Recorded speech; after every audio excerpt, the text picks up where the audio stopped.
got the slides. I can't start without them.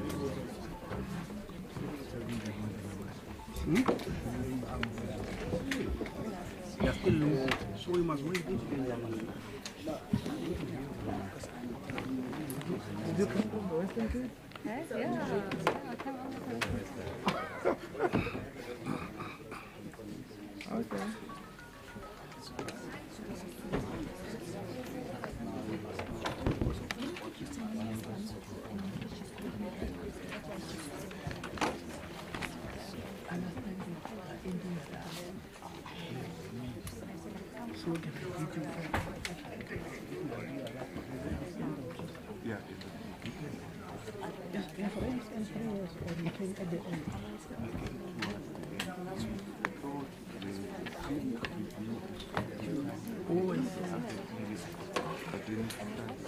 It doesn't belong good.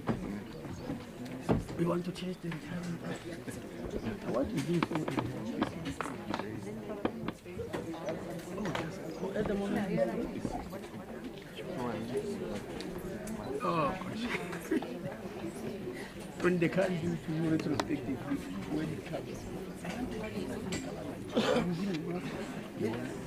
Which is inappropriate. Yeah, Are the two not working together? I'm getting confused. I was here. I don't know. I was in the minister of education. Can you imagine a 65-year-old policeman? No, I said not for him. Then I said, but I need to have that's how I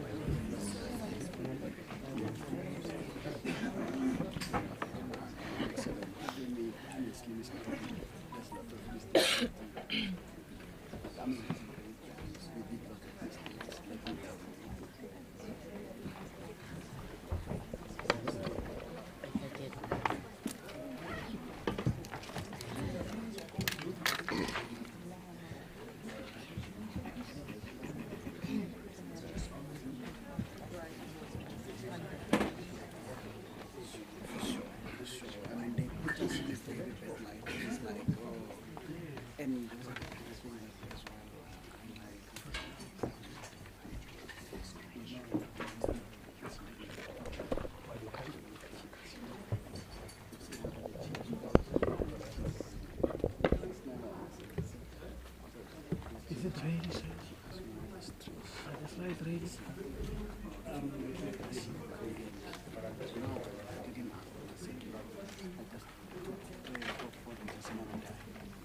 Can I be starting?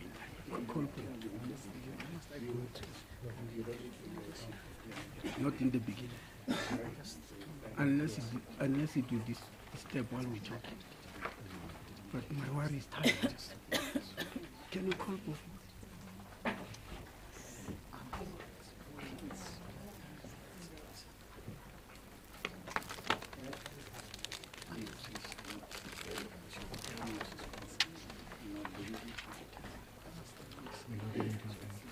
Yes, but can't be starting with the ministers.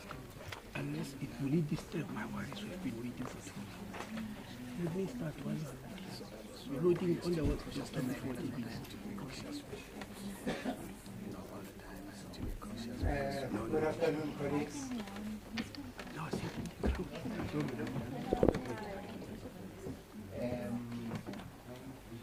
my name is Bobo Manja. I'm the spokesperson of the Minister of Health. We would like to welcome you to this very important presentation. The Minister, accompanied by the DG and the Minister will introduce the other people. The Minister would actually take you through the bill, both two bills that have been approved by the and after that, we'll take questions. Over to you, Minister. thank you very much.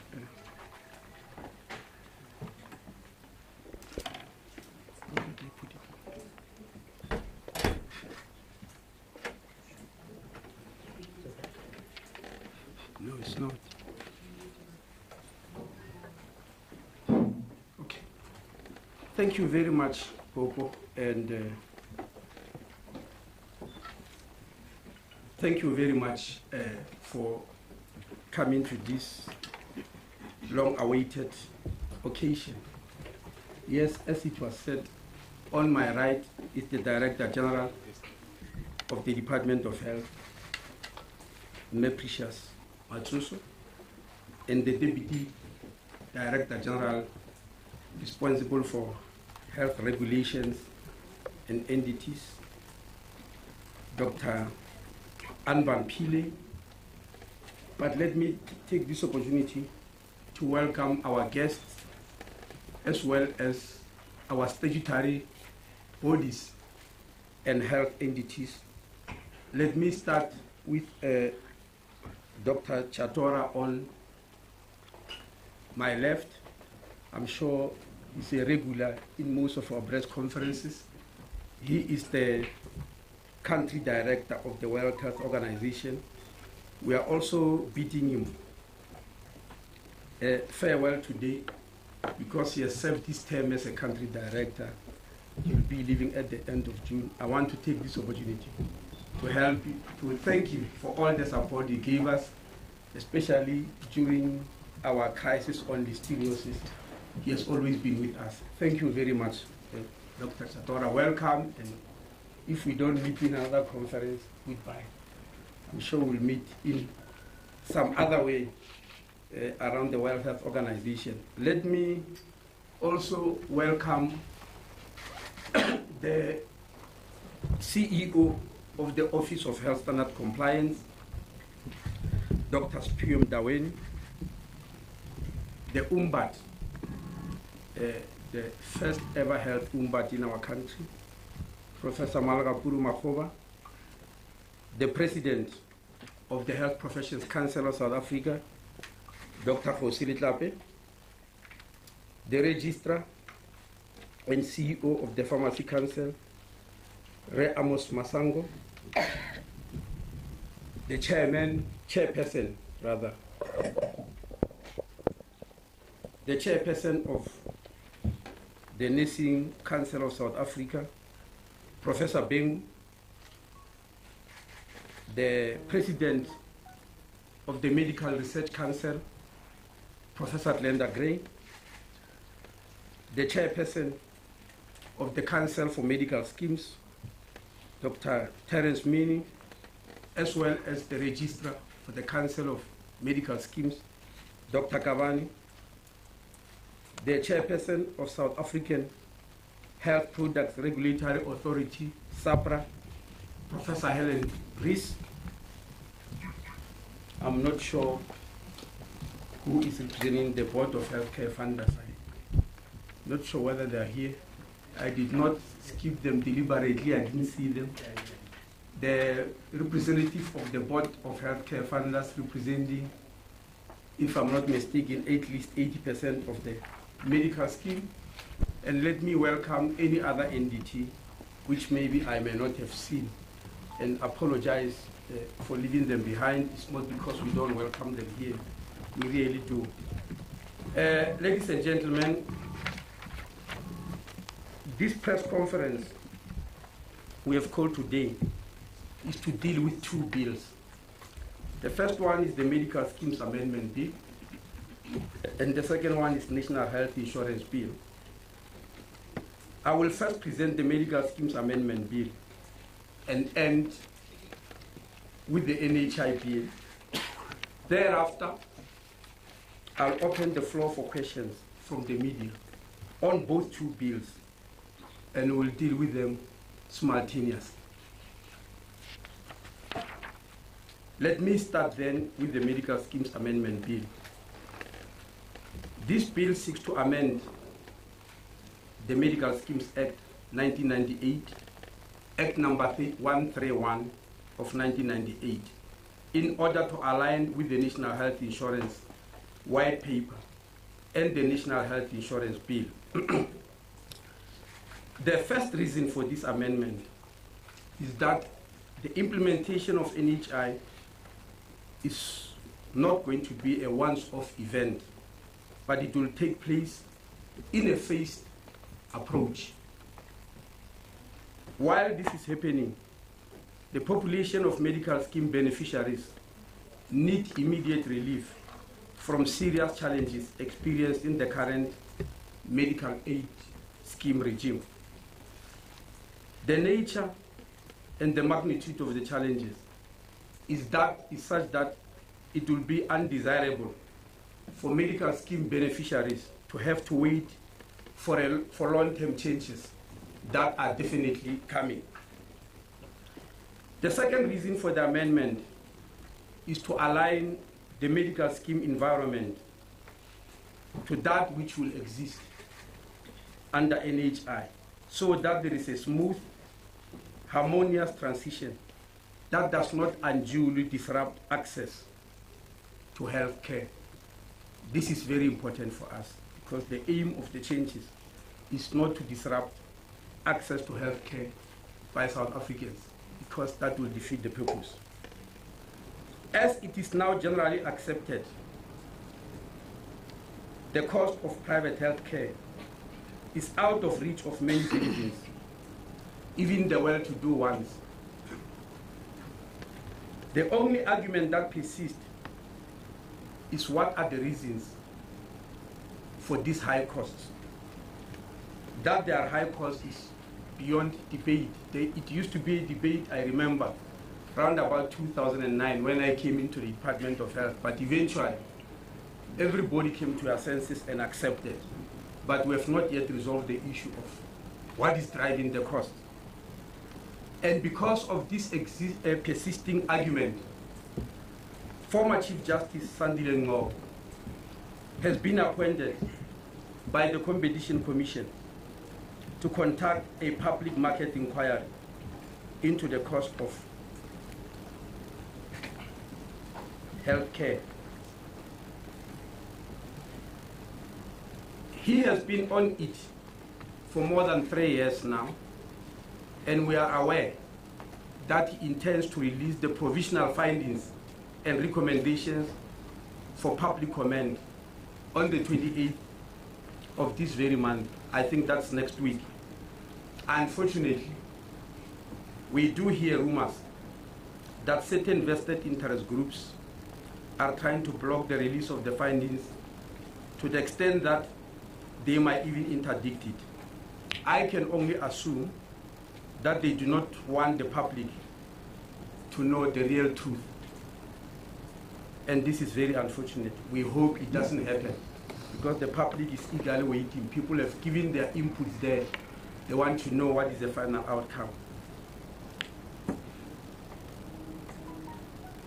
While we do not know the contents of that report, which former Chief Justice Ngcobo will release, however, we do know, because this was publicly done, that the presentation of the World Health Organization, as well as the Organization for Economic Cooperation and Development, the OECD, stated that, contrary to belief, only 10% of South Africa's population can afford what is being charged in private health care. I'm saying contrary to belief because we've been using the figure of 16% who affords private health care, because these are people on medical aid. But the World Health Organization and OECD said that is actually not so. Hence, the amendments we're introducing today are meant to provide much needed relief to patients finding themselves in serious financial hardships. The first amendment that we are proposing, remember, these two bills are propositions to be debated by the public. So we are putting our proposal in front of everybody and say, this is what we are proposing. What are you saying as South Africans? So the first amendment is to abolish what has come to be known as core payments.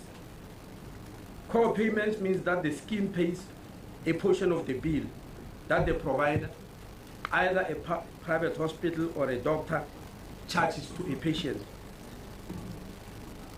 Now, because they pay a portion of the bill, the rest of the money is supposed to be paid by the patient from their own pocket.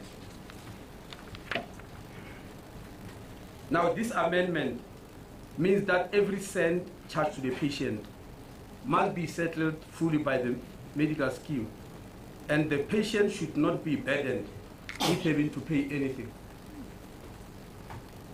Of course, there are people who will scream that this amendment is callous and outrageous and calculated to destroy the medical scheme or the private health sector and leave beneficiaries with nothing. We have heard about this before. I wish to assure you that this was well thought of. The load of complaints received from the public by us in the Department of Health, as well as the Council of Medical Schemes, that is the medical schemes regulator, justifies this amendment.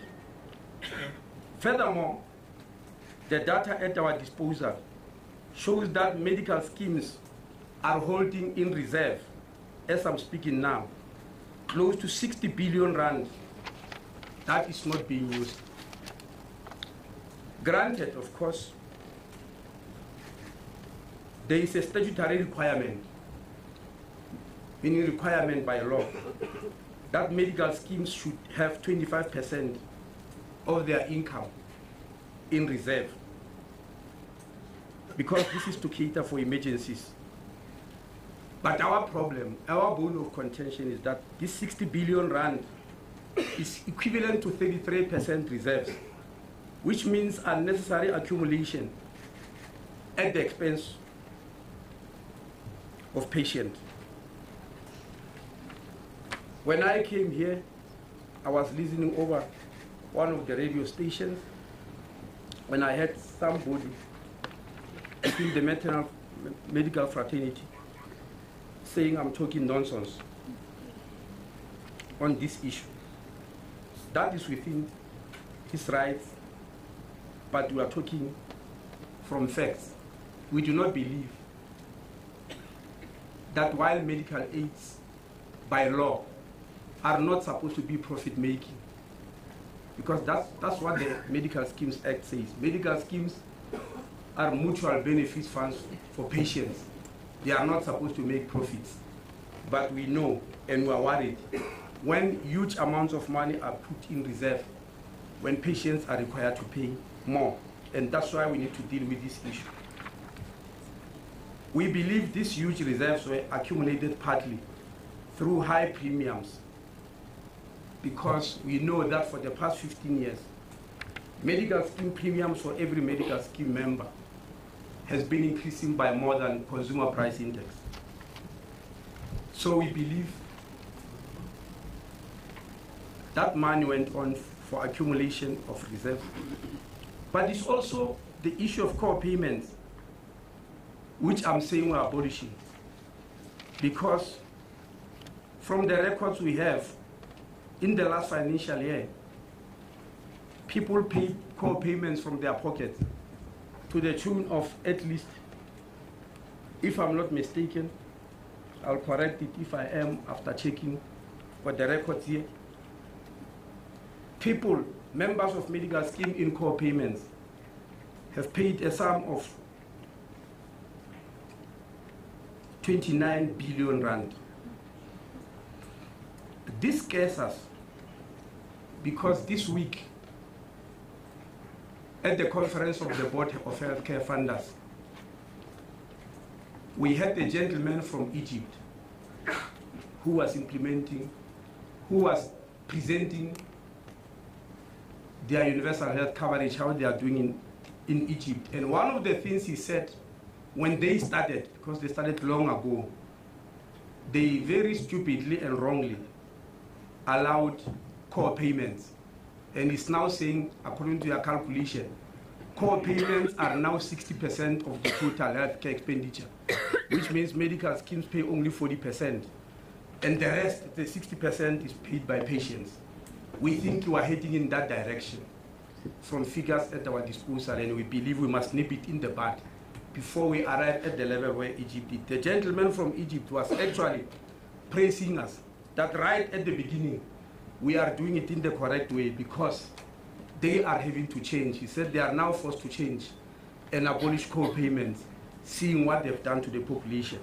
So we believe many people who have already been through this path are aware of the dangers, and that's why they appreciate what we are doing. But furthermore, the Council for Medical Schemes, the regulator, is busy reviewing this statutory requirement of 25% with a view to releasing enough money for patients rather than holding a lot of money in reserves while patients suffer financial hardships. In other words, in the bill today, we are saying we are doing away with co-payments, but we are also saying the Council of Medical Schemes need to work very fast to introduce a new policy whereby medical schemes do not have to keep 25% because it's too high in reserves, but release that money for the care of patients, because that's the reason why medical schemes were established. It is to help patients when the need for health care arises. The second amendment is to abolish the practice of using brokers within the medical scheme environment. I am sure you are aware, in the insurance environment, people join insurances through brokers. We do have brokers in health, but we are worried, and this is what is worrying us. Over the past 15 years or so, the number of people joining medical schemes are not increasing. In fact, we've noticed the increase only in GEMS, the government employee medical aid scheme, because employment, as you know, in South Africa is now happening mostly in government. The private sector has been stuck for a long time. So people who join government employee medical aid scheme, and they increase the number of people on medical aid schemes, but otherwise the number remains relatively static. So the question is, what are brokers doing? Are they necessary? We will have left them if there was no financial hardships attended to their being there. Almost 2/3 of principal members of medical aid scheme, that means those who are paying the premium, pay a monthly sum to a broker as part of their premium. Many of these members do not even know that they are paying this money every month, which by now is 90 rand per month from each member. The total amount paid to brokers by members of medical scheme, many of them without their knowledge, is now 2.2 billion rand.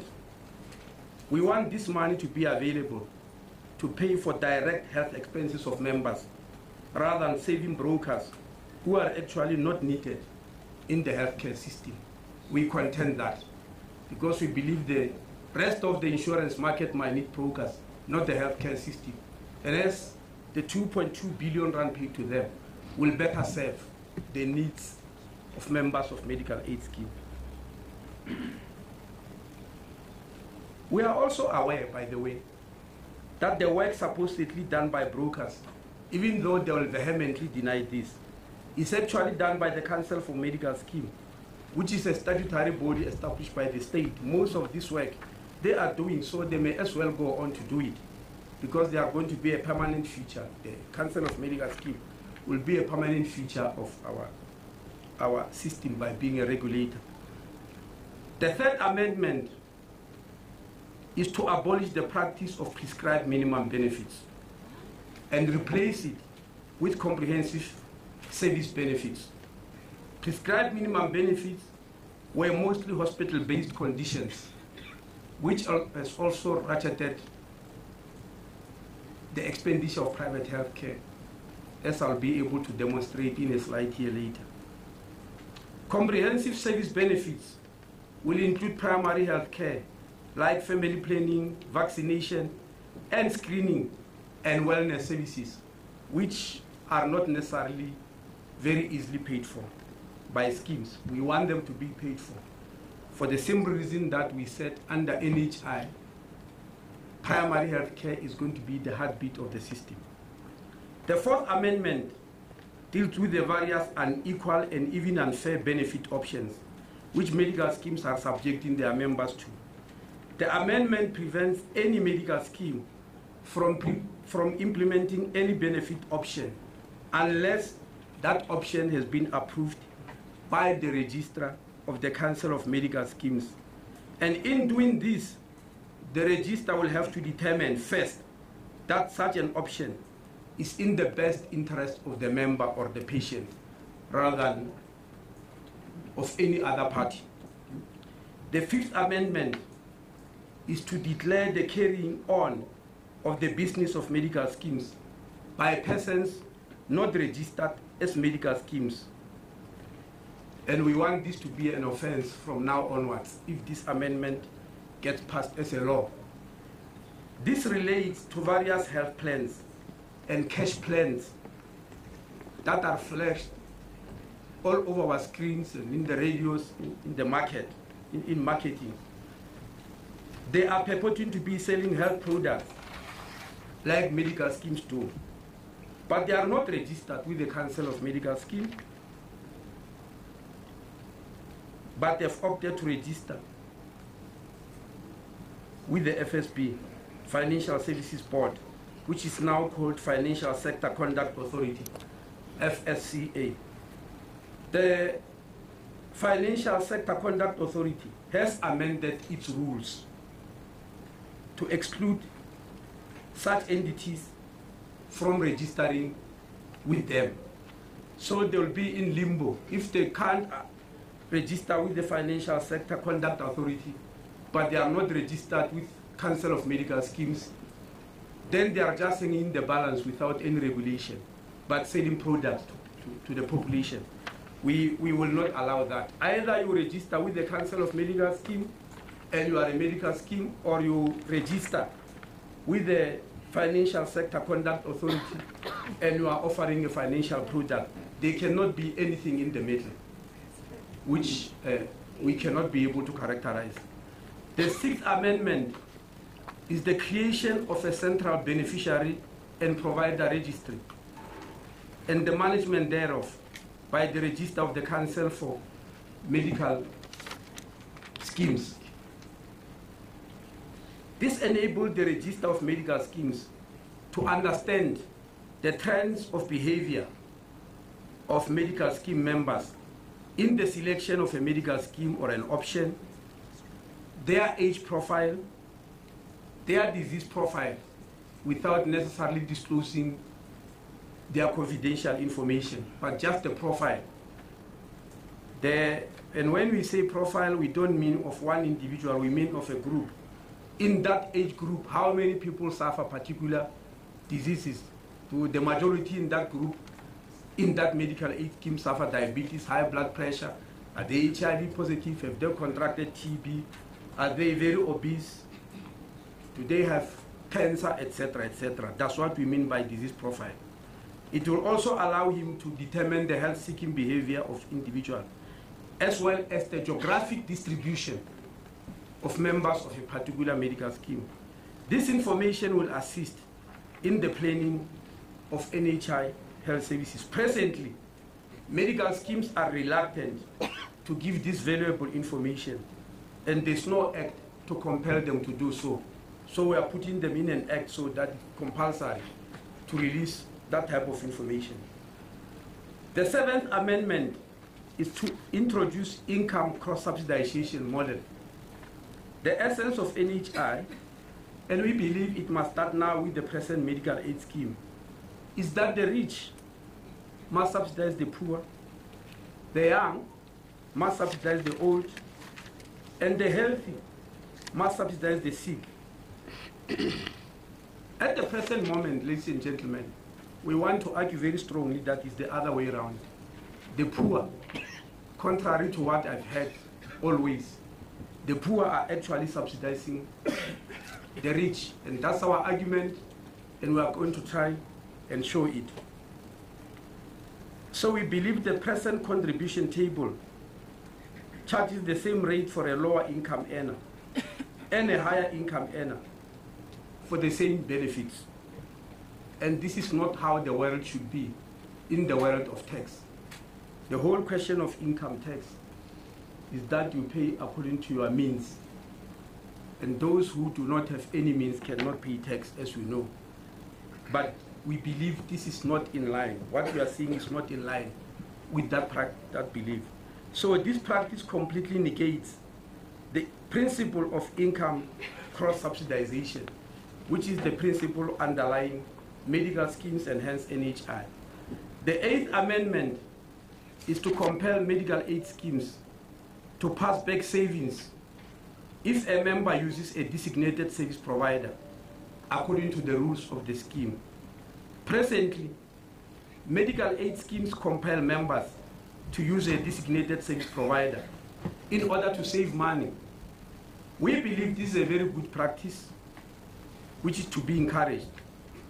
But however, the problem is that these savings are taken over by the scheme or the administrator instead of being passed on to the members in the form of premium reduction, because we believe they are saving money for themselves, not for the scheme, because we insist again that medical schemes are not supposed to make a profit. So when you tell members to save, that saving must come back to them.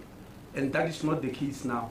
And the amendment is to make sure that whatever savings a member does must benefit from that saving, so that it encourages them to save. The 9th amendment deals with the cancellation of membership and waiting periods between joining a scheme and accessing benefits. I'm sure you know very well that after joining the scheme, there's a particular time lapse in which you are paying premiums before you can benefit. But this has even happened to people who have to terminate their membership for various reasons. If I may give you an example, a nurse who is on a particular medical aid scheme leaves South Africa to work in the UK. I don't necessarily want our nurses to live and work in the UK, but they do go anyway. You can't expect that nurse to be in the UK and keep a medical scheme in South Africa. They don't. They terminate them. And when they come back to rejoin, there's a huge penalty. A late joiner fee, that you are joining very late and all that. And we believe that is penalizing people unnecessarily. Because while we do not encourage going to work in the UK because we need the human resources, but such people should not be penalized. Because under NHI, there's going to be no penalty for late joining. But this problem further protect the interest of living spouses after the passing of the principal member. Because in most cases, after the principal member passes on, the spouse cannot continue that medical scheme until they themselves register as principal officer, and there's a time lapse in which they suffer. And this happens even after retirement, prior to the member getting their retirement benefits. The benefits from medical aid stops. And what happened to the family, the wife and the children, or the spouse rather, not the wife, the spouse. The 10th amendment is governance of medical aid schemes. This amendment requires that there must be minimum education requirements and expertise to be a member of the board of trustees or a CEO of a medical aid scheme. Unfortunately, ladies and gentlemen, we do have a situation where trustees of medical aid schemes do not have to have any particular expertise. And this makes the tail to wag the dog. Because they do not have expertise, they then listen to whatever the principal officer or the CEO is saying, rather than the CEO listening to them. So we want members of boards of medical schemes to have some form of idea and skill, because this is how we are going to try to conduct NHI. We are painfully aware that some trade union members do sit in the medical aid trust, and we are not opposed to this at all. But union leaders may then argue that imposing qualifications and skills on them might actually impose a restriction. What we're asking them to consider is that they can appoint a person with the requisite skills to represent their interest and instruct that person every time what to do. Because at least in the boards, we want people who do understand what's going on. I was joking with the Deputy Speaker of Parliament, and I'm sure he won't mind mentioning it here. As the Deputy Speaker of Parliament, he has to be the chairperson of trustees of Parliament Medical Aid Scheme, which is for members of Parliament and judges. And I was asking him, in his position as a Deputy Speaker, whether it has given him the capacity and the skills to deal with how a medical aid scheme is run. So I'm just giving that as an example. That is not punitive. It's just to say we want people who have got an idea of that what's happening. Because this is in line with what we'll be proposing for the future of NHI. The other amendments, ladies and gentlemen, I do not have to flag them here, but you will find them in the bill and you'll be able to comment on them. I thought the 10 that I've mentioned are the ones that the public want to hear about. If there's any other one that I forgot, please do understand that it's in the bill. It's not because I undermine it, but I just thought these 10 are the ones that we need to mention.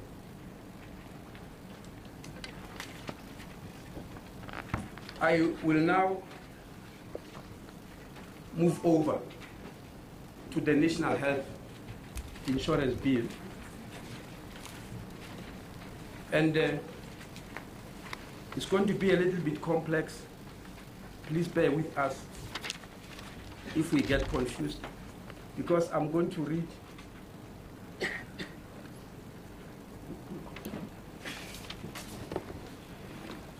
I am told that it will be better for me to go over there.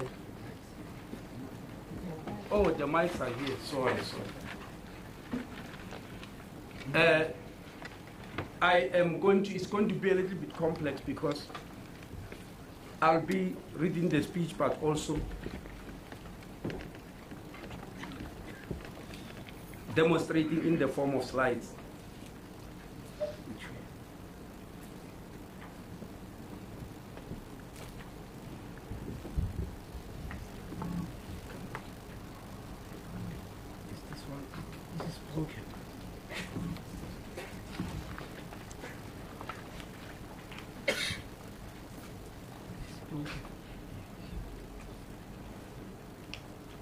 Hey, they've given me a computer with broken care pads here.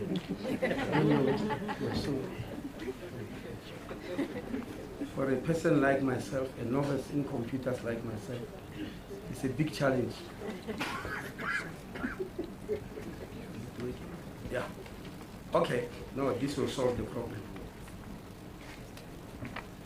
I do not want to start by assuming that people actually know what NHI is. I've heard many people debating very emotionally and passionately, but when you listen to them carefully, you realize that they've got their own version of what NHI is, and perhaps even their own definition, and this is worrying.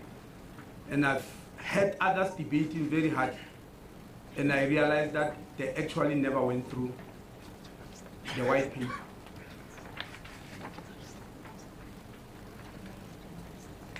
So what is NHI? As you can see on the screen there, NHI is defined as a health financing system that pools funds to provide access to quality health service for all South Africans based on their health needs and irrespective of their socioeconomic status. I always emphasize that this definition may as well fit in the definition of medical aid schemes, but there are two very notable differences. The first one is the word all. There, oh, it won't be able to print on the screen. The word all. It says you pool funds for all South Africans, whereas in the medical aid is for us selected few. And the second difference is that it's based on your health needs irrespective of your socio-economic status. We are told every time that this is madness. It will never happen in this world. But we are surprised why people can't see the obvious. Any medical textbook or a nursing textbook, Professor Bengu, will never tell you that this is hypertension and the treatment, there is one type of treatment for the rich and one for the poor. It gives you the same treatment and say when a person has got hypertension, this is how they get treated. But this is not what we do in everyday life. We don't do that.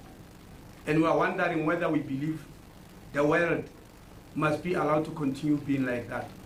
Because how is it that we teach people one set of rules and practice different set of rules? So when we say irrespective of socio-economic status, you must be treated equally. We are not being callous, we are being realistic. And also, Section 27 of the Constitution of the Republic of South Africa says healthcare is a right. It doesn't say you access that right by virtue of having a particular income. It just says a right. And the state must do everything within its available resources to make sure that that right is realized. Now, pooling funds for all South Africans means that we need a massive reorganization of the current healthcare system, both public and private, and I emphasize that. There are people who are arguing very fervently that what needs to be fixed is the public healthcare system, and there's nothing wrong with private healthcare. We do not agree. From the Medical Schemes Amendment Bill I've just read, we do not agree with that assertion, that only one side needs to be fixed. We need a massive reorganization of the healthcare system in both public and private. Having seen the nature and the scope of the problem, how is NHI going to go about in the bill to try and bring a new order? Because this is really a new order we're trying to bring. Obviously, I cannot hope to present the whole bill to you now. There's simply going to be no time. It is impossible.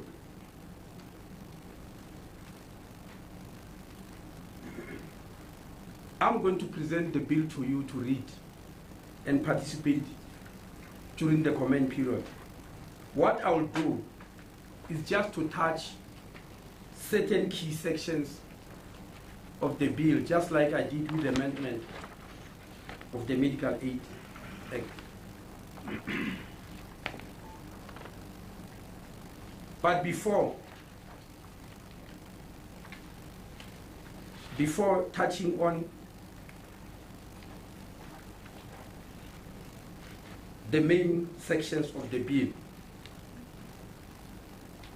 let me deal with one extremely important issue: the quality of public health care, which has been a subject of very intense, emotional, angry, and despondent debates that took place in the last 3 weeks or so.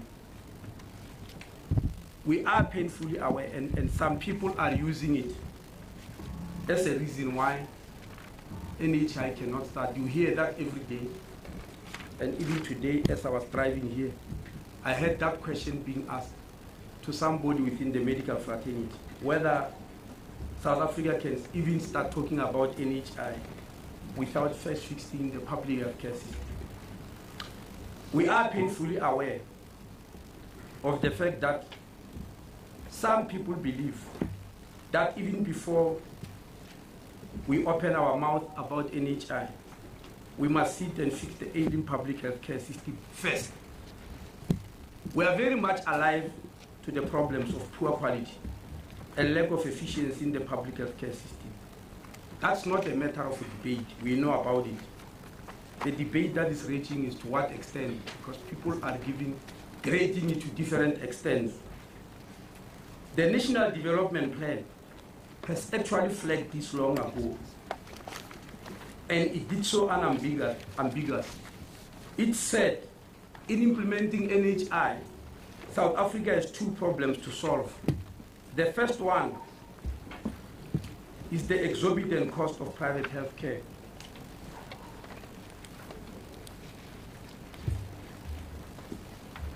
And the second one is the poor quality of care in the public healthcare system. This we've been told by the NDP long ago, and we've been planning on the basis of these two instructions, if I may put it, from the National Development Plan. Clearly, the National Development Plan regards these two as the terrible twins of the healthcare system, even though people commonly like to talk about one twin. But because they are twins, they need to be tackled simultaneously. If we do one after the other, it means we are planning to take the next half a century before we can talk about NHI. And that's completely undesirable for our people. Fixing the quality of public health care is never going to be an ending event. It is rather an ongoing and continuing process which has got no end as long as the healthcare system exists among our people. It's not ever going to come to an end. There's no period where we'll stand up and say the public healthcare system has now been fixed and we can start an NHI. Such a period will never exist. So since this issue of poor quality of public health care is clearly being used as a big stick to beat back the advancement of NHI, it might be conveniently forgotten that right at the beginning of emergence of talk about NHI, as far back as 2009, we identified this issue of quality of public health care as the cornerstone of NHI. The first workshop we had with stakeholders as a starting point of NHI was actually to establish a form of quality care commission, which we later called the Office of Health Standard Compliance. This was established after we did an audit in 2010 on 6 key indicators of quality in our healthcare facilities. And those indicators were things like cleanliness, safety and security of staff, attitude of staff to patients, waiting times, infection control, and drug stock outs. We were rattled after doing this audit to find that there was an 80% failure rate on our facilities on the issue of attitude of staff alone. We invited the former CEO of the National Health Service in the UK. You'll realize that the universal health coverage in the UK is called the NHS, which has been established from 1948. We invited its former CEO, Lord Nigel Crisp, as well as the World Health Organization from Geneva, to help us establish an office that will monitor quality of care and start setting standards which our health facilities must strive to attain. I still remember that workshop where we invited all stakeholders, trade unions, and discussed this issue about quality. But in addition, being worried about the events in our public hospitals and the complaints from patients which were going through the media, we decided to establish in the very Office of Health Standard Compliance a health ombudsperson, South Africa's first ever ombudsperson, so that people can report directly to an office which will hold people accountable and have consequences, rather than just put into the media. When people did not understand what a health ombud is, I simply said it's a public protector of health. It's somebody who's going to help protect our healthcare system. And that's why we must establish that office. So it is us who saw the need for these two offices. When you listen over the media, when people were debating in the past few weeks, you will think that these offices were imposed on us by some form of maybe the Constitution or like a Section 9 institution which we do not have control over. No, actually it is us in the Department of Health who went on to amend the National Health Act of 2003 to create these two offices in order to start the painstaking journey towards quality. So the first ever act to be amended in preparation of NHI was amended due to the issue of quality, not the other things that people are mentioning. The first ever act in preparing NHI, we did it for the issue of quality. And when the two offices started doing their work and uncover a very serious problem, it is because we established them solely for that purpose. When our facilities start dismally failing certain of these standards, it is because we established these offices to judge the healthcare system harshly so that the healthcare system can be jacked into action. Since we planned the two offices, and it is us who amended the Act, we could have chosen to set the standards very, very low in order for our facilities to easily pass, and we gloat about the results. But no, that's not the route we chose. We chose the tough route, whereby the standards are very steep and will be like climbing Mount Kilimanjaro for some of the facilities, but climb they should. We believe it is better to have very harsh and high standards in which health facilities must fail and try again and fail and try again until they reach their final destination of quality. The office is actually also still an office in the making. It also has not yet arrived at the point where it will stop fine-tuning its operations in order to create an effective, fair, and understandable system of evaluation. Lots of fine-tuning is still going on for the office to have to be sure as to exactly what is the best model of evaluation.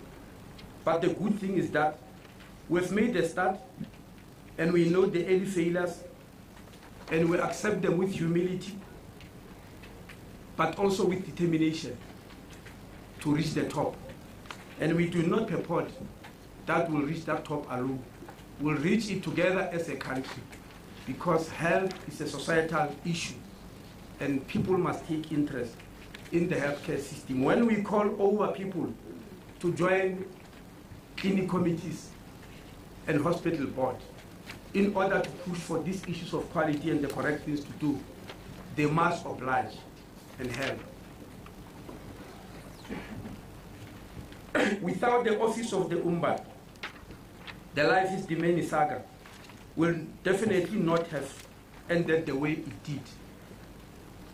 Hence, establishing that office when we did was a timely intervention by us in pursuit of good quality in the healthcare system, but also in pursuit of accountability, which we believe must be normal practice from now henceforth. Later on in the presentation, we shall demonstrate changes in the form of legislation, which will further expedite our journey towards achieving quality.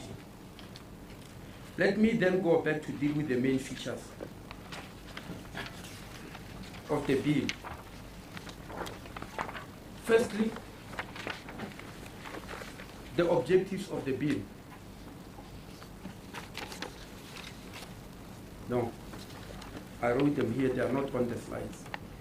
The objective of this act is to establish a fund that aims to achieve sustainable and affordable universal access to healthcare services by, number one, establishing and maintaining an efficient fund through the consolidation of revenue so as to protect users against financial risk. Two, serving as the single public purchaser of health services in terms of this act, so as to ensure the equitable and fair distribution and use of healthcare services. 3, ensuring the sustainability of funding for healthcare services. And 4, providing for equity and efficiency in funding by actively purchasing healthcare services, medicines, health goods, and health-related products from certified, accredited, and contracted service providers. So let me go to the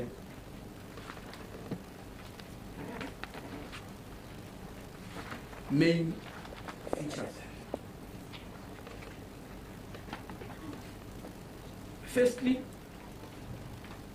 let me state, even before going to the main features, that while the National Development Plan, as I said earlier, said we must solve 2 problems: the exorbitant cost of private health care and the poor quality in the public health care system.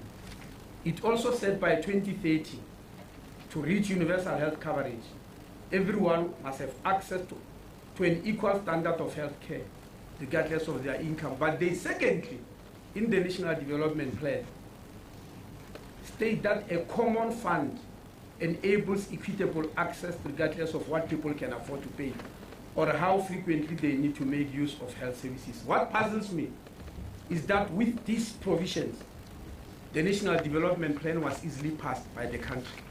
It was even passed by all opposition parties in Parliament. The only part that was questioned in the National Development Plan was the economic part, which was questioned by some in the trade union movement and some in civil society, that it is not good enough for our development. The rest of the National Development Plan was adopted and hailed as it is. And it says we must establish a common fund to enable equitable access, regardless of what people can afford to pay or how frequently they need to make use of the health services. That is the National Development Plan which has been adopted, which I suspect is being disowned now when we try to make it alive through the universal health coverage. Now, what problems are we trying to solve to achieve this universal health coverage or NHI? What are we solving at the present moment, which is causing such debate? According to the World Health Organization, a country needs to spend 5% of its gross domestic product on health. And if it does so, it's supposed to have good health outcomes. Now, the gross domestic product expenditure of 5% is not the budget of health. We're not talking about the budget of health. We're talking about the total wealth generated within the borders of the Republic of South Africa. If you do not understand what that means, let me go on.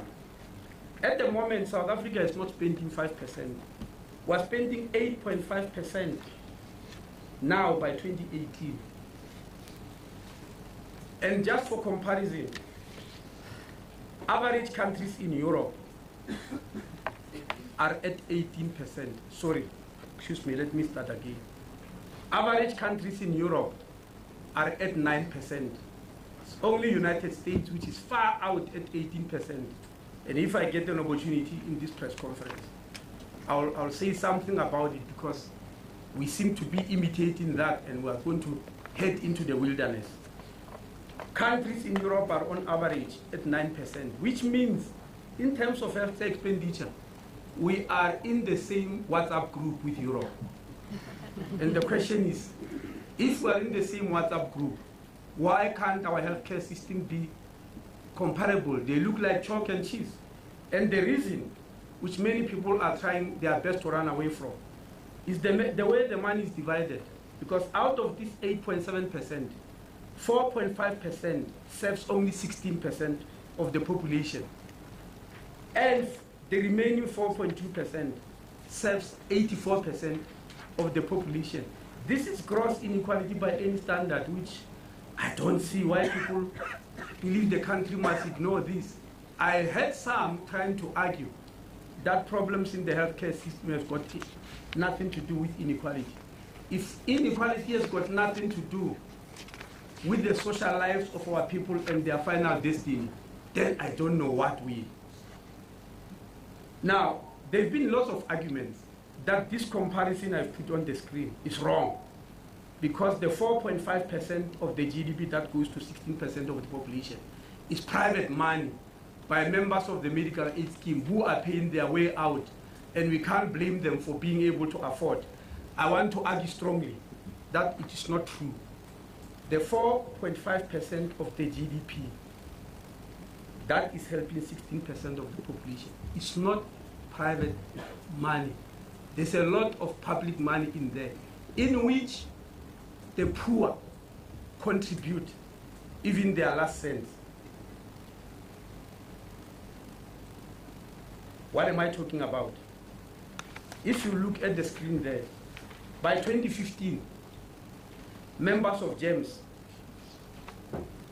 were subsidized by the state for 17.8 billion.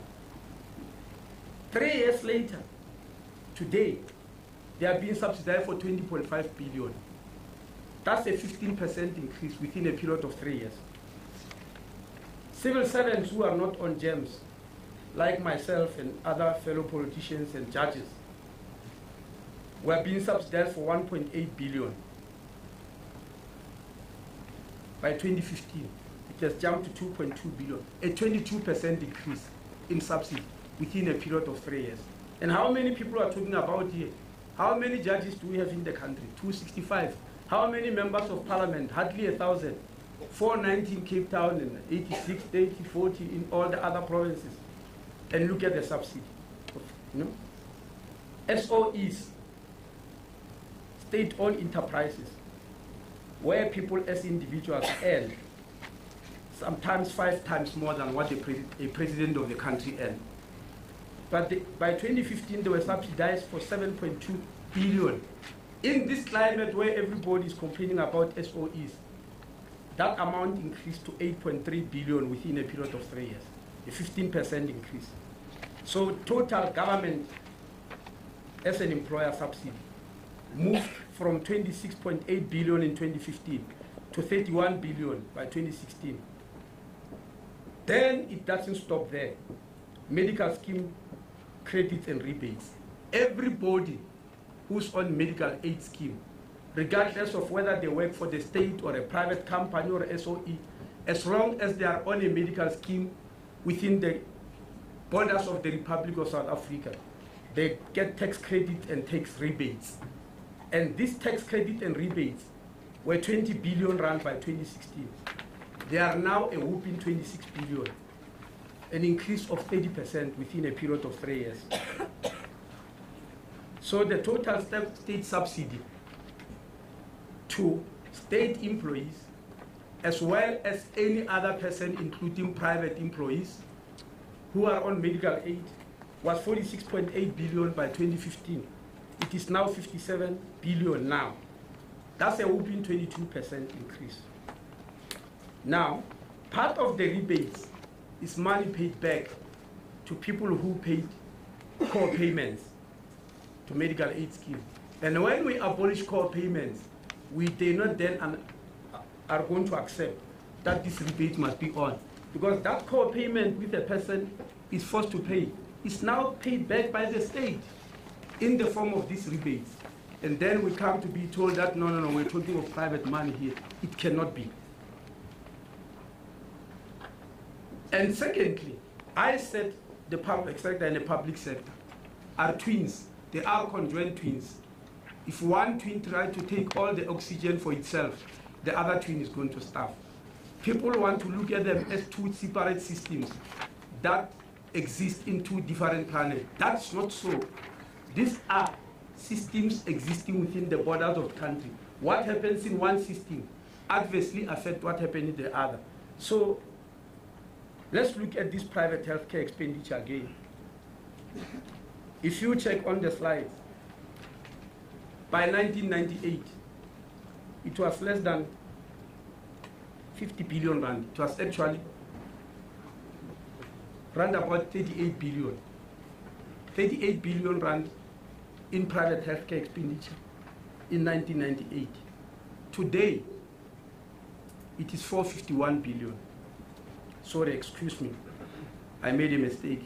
My apologies. Today, in 2018-19 is 230 billion. If you project from what happened from 1998 and look at the trend and the percentage increase, you can calculate that next year it will be 247. And by 2029, 2030, then the 451 I was talking about, you can project that. I know very well that it's dangerous to do this type of projections because there are many parameters which change, perhaps on a yearly basis. But I'm just saying if you do a straight line mathematical calculation, and so regard it as a straight line mathematical calculation, not a reality, because there are too many things that needs to be changed. And so that's very problematic. It can't just be left and say we are going to change nothing here. So the state of affairs as outlined above led South Africa to be completely out of sync with the rest of the world. We are out of sync with other nations in what we are doing. And I don't think we should be proud to continue doing what the rest of the world is not doing. And what do I mean?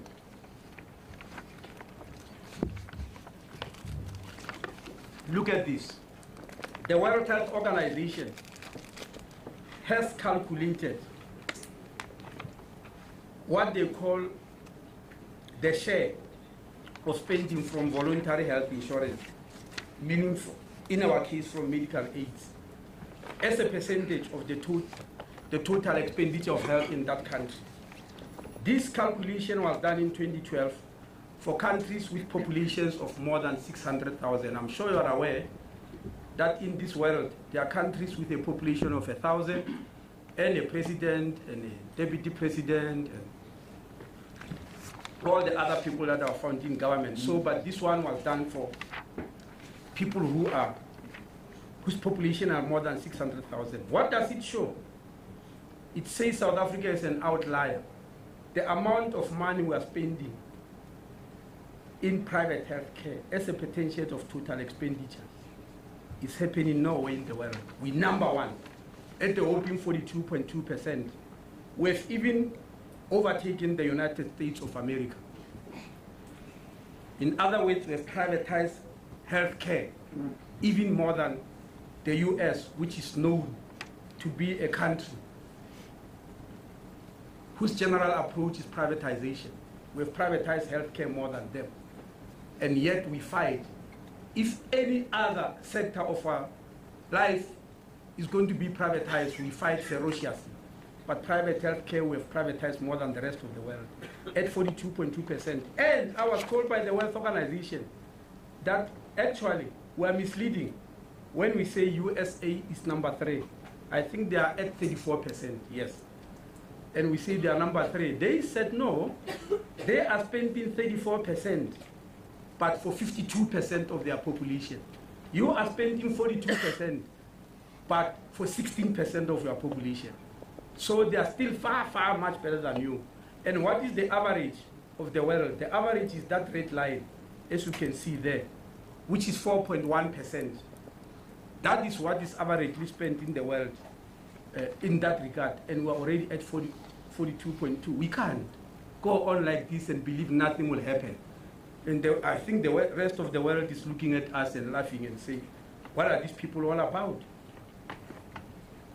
So the previous slide indicates why both WHO and OECD have contended that South Africa is the only country in the whole world where so much money is spent on the health of so few people. And this information was their presentation to former Chief Justice Ngobo in the Public Health Market Inquiry. Now, when we go on with NHI, what does South Africa look like? That slide looks very busy, but it's simply showing how State South Africa divided the population into 5 groups. The first group, on the extreme right, on my extreme right, is individual in households with no income or who are not employed. This will be the elderly, children, school kids, 12 million of them, unemployed, and the unemployable, the number 24 million. The second group are people in the informal sector and their dependents. Domestic workers, hawkers, people in the tax industry, casual laborers, they number 8 million. The third group are people who are employed, in the formal sector, and their dependents, mostly in the SMMEs, they number 6 million. The fourth group, people in the formal sector, large corporations, large business, they number 12 million, and civil servants, including those who work in the SOEs, they number 5.5 million. Now the last three groups of people, 5.5 million, 12 million, 6 million, amongst them, there are 8.8 who have got medical aid. The rest, including the one on the extreme right, are not on any medical aid cover. And so this is the problem that we are going to solve. And our philosophy in implementing NHI is that we must bring into the fold these people specifically who are unable to afford medical aid cover. Now, the bill. We cannot achieve all that without creating a single common fund, which will in itself contribute towards a unified healthcare system by improving equity in financing. So we believe this NHI is in that right direction. Now, these are parts of the bill. There are 9. In other words, the bill has got 9 sections. 1, establishment of the NHI fund. 2, right to health care, as it is in section 27 of the Constitution, through the board of the fund, the CEO, ministerial committees, because there are going to be many committees. Under NHI, the system is not going to be controlled by the state as it is at the present moment. There's going to be a lot of control by committees that include civil society, which we'll call ministerial committees. Committees that will be doing all sorts of things like determining benefits, determining prices, deciding where the system must go. These committees must include civil society, academics, activists, etc., etc. And there are general provisions applicable to operation of the fund, complaints and appeals, financial matters, and miscellaneous. There are 9. Now, I said I can't take you through the bill. It will be impossible. But I can take you through common features of this bill. The first feature is beneficiaries who are covered. That is in section 7 of the bill. Who are the people who get covered? It mentions there, answers questions about South African residents, permanent residents in the Republic, people who are looking for refugee status. How does the law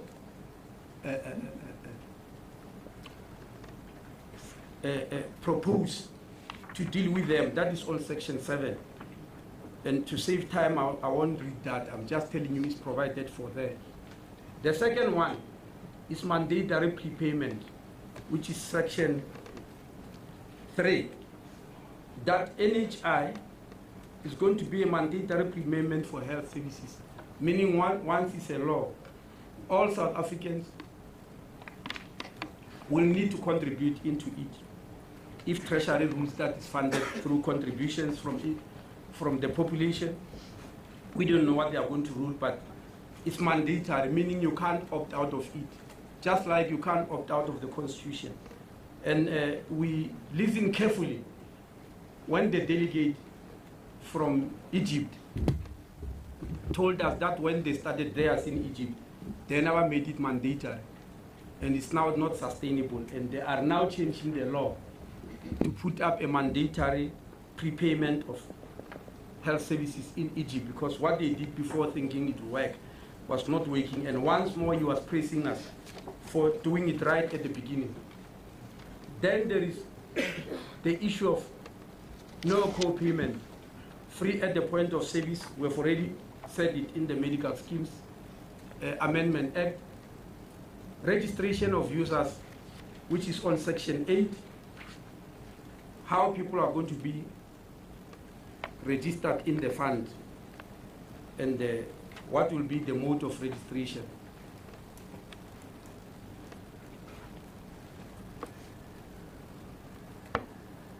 The other feature will be the rights of users. What rights do users of medical aid have? And that is found on Section 9A.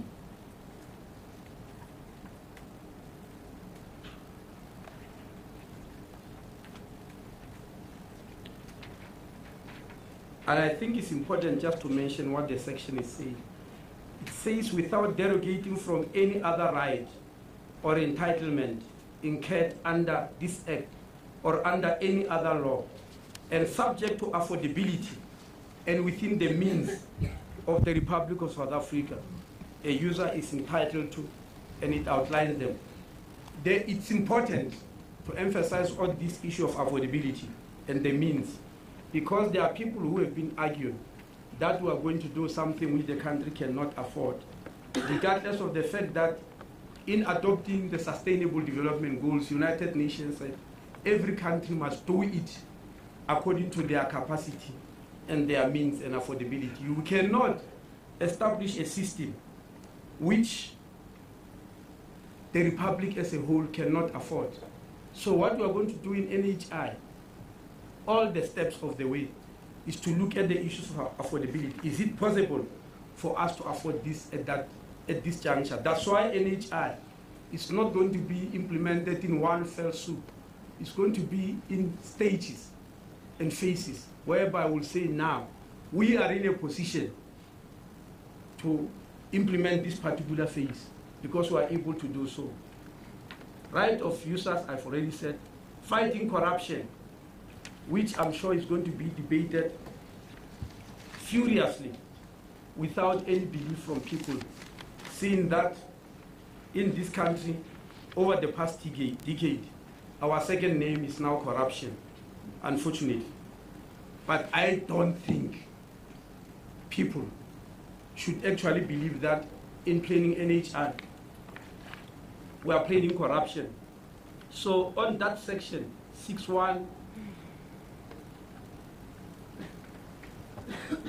L Roman figure 4, subsection 6.1L, all those sections are talking about how do we deal with corruption. We know it's very difficult, but it's not impossible. And we argue that part of the reason why South Africa is unable to deal with corruption is because most of our laws are post-mortem laws. In other words, we wait for the event to happen, then call SIU or the Hawks or the Auditor General. I'm sure you are aware that we are moving away from that. Starting with the Auditor General, the fact that there's an act of Parliament which has been passed, which gives him the right to charge individuals in their own capacity if they do irregular expenditure, which was not happening in the past. We are going to have to sit down as South Africans. If we want a common pool of funds, what are we going to do to make sure that there's no corruption? It's not impossible. It depends on our political will as a nation, whether we want corruption to persist within our midst.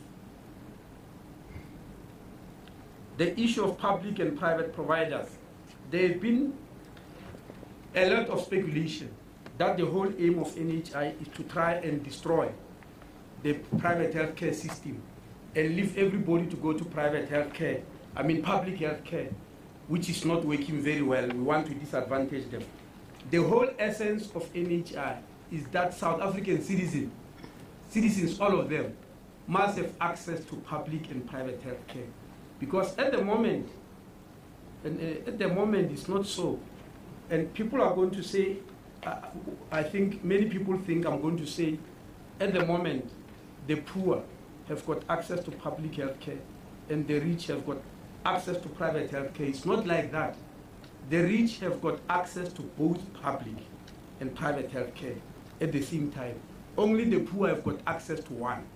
And we believe strongly so, because many people whose medical scheme contribution and benefits end by August, September. In the past, they used to end by November, October. Now it has gone to as early as August, even June.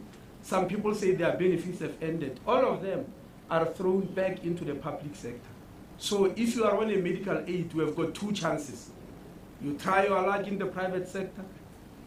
When all your money has been exhausted, you can now go to the public sector. We do not think that is fair. It's not fair to the poor. We believe both the rich and the poor must have access when it's necessary, when the need arises, to both systems. The other one is purchaser-provider split, section 35(1), which is a concept that many people might not understand, but we believe the reason that private healthcare is always able to give good quality, among others, is for the fact that they've got a purchaser-provider split. In other words, the person who purchases services, who holds the money, and the person who provides the services are not one and the same person. So the provider will have to attain a certain high standard in order to please the purchaser. To simplify it, private hospitals, private doctors, private providers have to please people who go to buy the services from them, especially in the form of medical aid scheme. That system is not there in the public sector. In the public sector, the purchaser and the provider is the same person. And in our system, the person who purchases and provides health care is the MEC for health in a particular province. He's doing both the purchasing and the provisioning. So if they don't provide good quality, they still purchase it. So in NHI, we are going to split them. The fund will be the purchaser, and it won't be in the province. It will rather be in the district, and the province must provide services. If they don't provide good quality healthcare services, according to healthcare, Office of Healthcare Compliance, then nobody will, because they won't be accredited, then NHI, nobody will use their services until those services are of good quality. So it will push them very hard to provide good quality, because they'll have to explain to the population why they are being shunned by the fund. A single purchaser or a single payer, section 3, subsection 3, because we want huge economy of scale to effect savings. And comprehensive healthcare benefits on section 11(1) and 11(2). And affordability, which I've already spoken about. As we continue with the key features, we want to emphasize that in the bill, the entry point to the healthcare system is primary healthcare. You are not going to be allowed to enter the healthcare system at the tertiary or quaternary or secondary level. You're going to do it at the primary healthcare system, to be direct at clinics, GPs, and other primary healthcare providers. There are many people who, when they heard about this thing, were doing something funny. Many people, because of their age, do not know that this phenomenon of not going to GPs first before you are referred to a specialist, they don't know that it's only about 35 years old. When I was at medical school, it was not like that. People have to go to a general practitioner before they are referred to a specialist. That has changed and ratcheted the cost of healthcare to uncontrollable levels. And people are saying, what are you doing? Why do you do this? You are going to disadvantage us. It's very funny. The legal fraternity in South Africa work in that way. Nobody wakes up and rushes to the Constitutional Court. If I like giving the example, if a neighbor, somebody stole your goat, and you are taking the case to the legal system, you go to a magistrate court. You can't rush to the highest court in the land to do that, but that's what we are doing in health, where a flu is treated by a professor of medicine, very highly trained for many decades.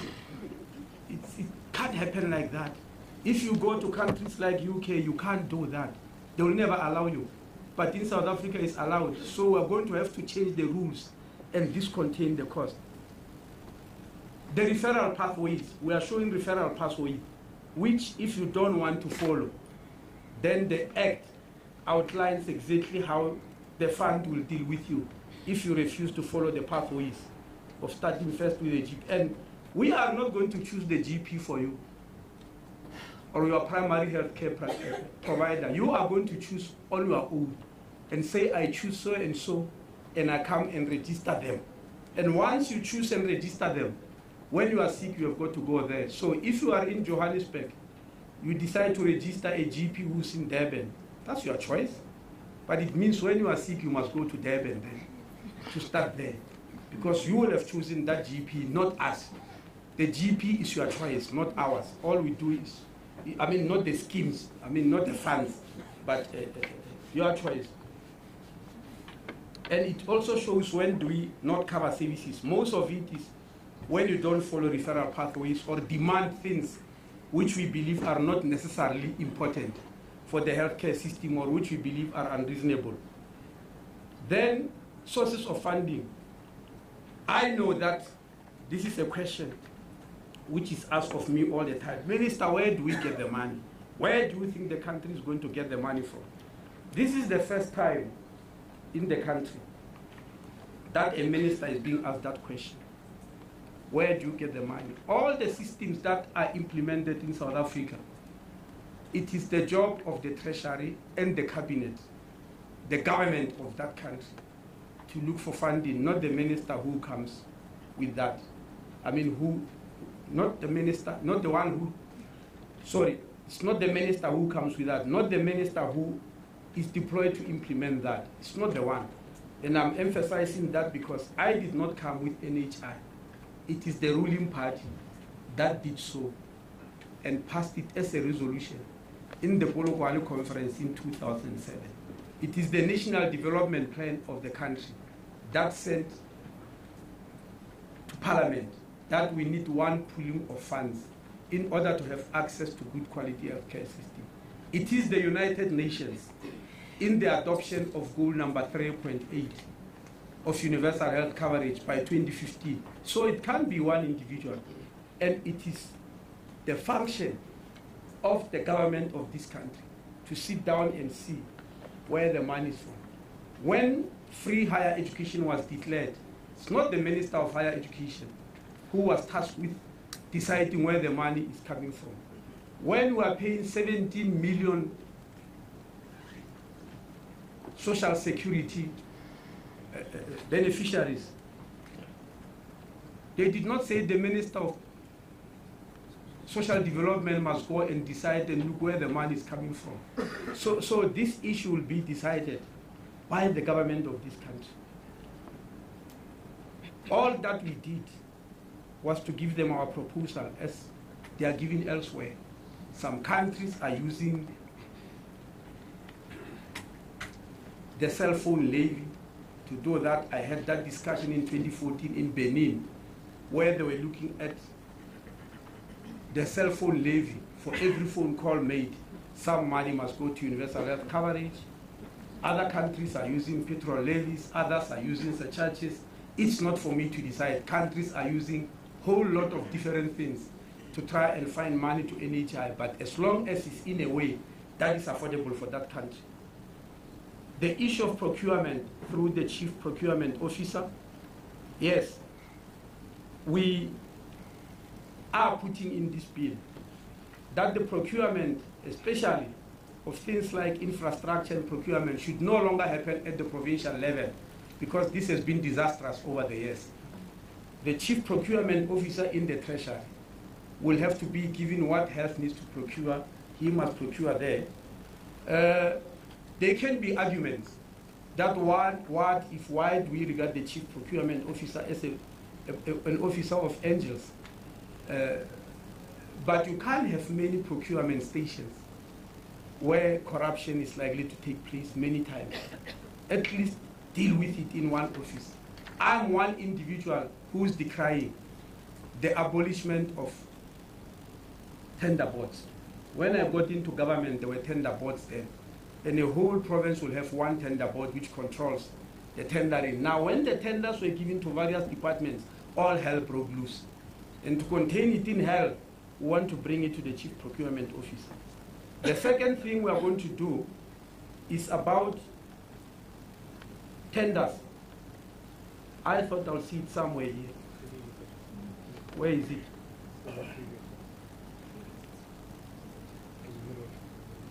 Oh yes.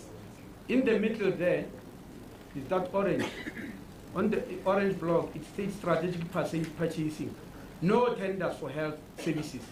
That means if we have to contract for services from whoever, from the private sector, from NGOs, etc., we are not going to go on tender. We are going to do what they call strategic purchasing. It means you look into the field, everybody who's providing that service, you inspect them, their capacity, their practices, their credibility, their ethical standard. If they all pass them, you all give them that job, not one person. The NHI is not in the business of creating millionaires or billionaires, but it's in the business of allowing South Africans to do what they can.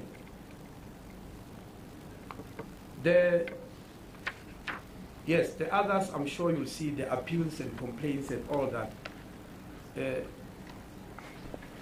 There are transitional arrangements in this bill, described in section 54 of the bill, where we said in the transition, we'll go in phases. The first phase was from 2012 to 2017.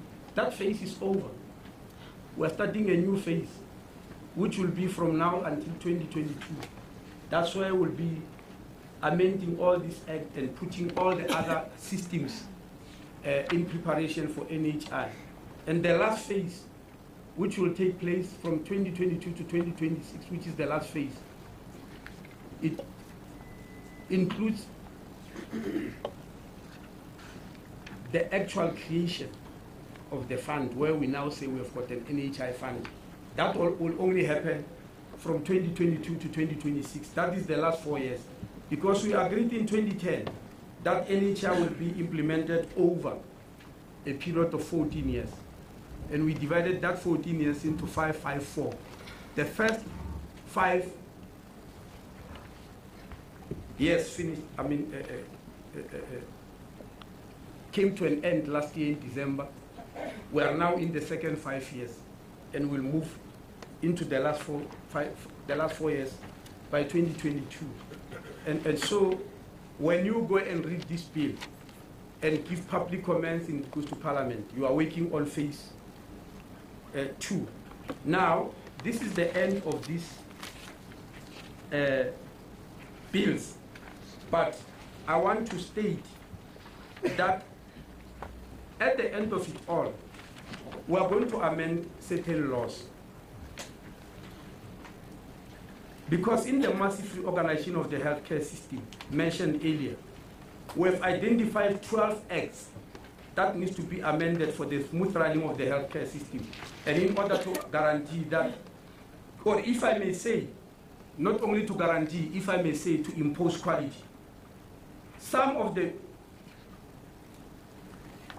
these pieces of legislation that are going to be amended is because they are in conflict with NHI. But for the purpose of this briefing today, I won't mention all the 12. Firstly, I won't have time, but I don't think it's necessary. You will see them there. I'll confine myself to 2 very important acts because of their extraordinary importance to the state in which the healthcare system finds itself today. These are the National Health Act 2003, Act number 61 of 2003, and the Mental Health Act 2003, Act number 17 of 2003. It is not only us in the department who have identified this act for amendment. If you look at the recommendations of the Health Umbad on the life is domain saga, he actually has recommended that these 2 acts need to be reviewed. Because if in his investigation in life is domain, he discovered the problems that are attending some of the provisions of this act. The National Health Act as it stands today currently empowers the Minister of Health and the National Department to come up with policies, guidelines, norms and standards for implementation by various provincial departments of health. The Act also provides for the establishment of the National Health Council, which is chaired by the Minister but include MECs, Director General and HODs, the Surgeon General of South African Military Health Service and SALCA. The functions of this body is set to advise the minister on a broad range of issues pertaining to the running of the healthcare system. But most of the work has to be done at the provincial level. In the case of failure of any province, the Constitution provides for intervention via Section 101A or 100B, as we did in Limpopo in 2011. And in Northwest this year, and we know the limitations of this, because when we put Limpopo under Section 101B, they were getting disclaimers in their audit. Within 2 years, they were getting qualified audit. Then Section 100 came to an end, and they went back to where they were before. And I'm not saying that's going to happen in Northwest, but I'm saying as we learn, we look at the weakness. So we appreciate these tools that has been given by the Constitution and the law, but we carefully reviewed them. Especially, we compared the National Health Act 2003 with the Health Act 1977, Act number 63 of 1977. And we've reached an unambiguous conclusion that the trajectory in which the healthcare system finds itself today can efficiently, effectively, and swiftly be served by a very direct approach to intervention as promulgated in Act number 63 of 1977, rather than Act number 61 of 2003. We believe that we wish to get immediate results. So we believe that if we wish to get immediate results, the old Act is the one that will provide them. And we should bear in mind why situations are like this. The old Act, which was promulgated in 1977, and of course during apartheid, was before provinces became political centers of power. It was promulgated when provinces were just administrative centers, like the TPA, the NPA, and the CPA. And we believe the Act was very direct. And what we mean by direct, I will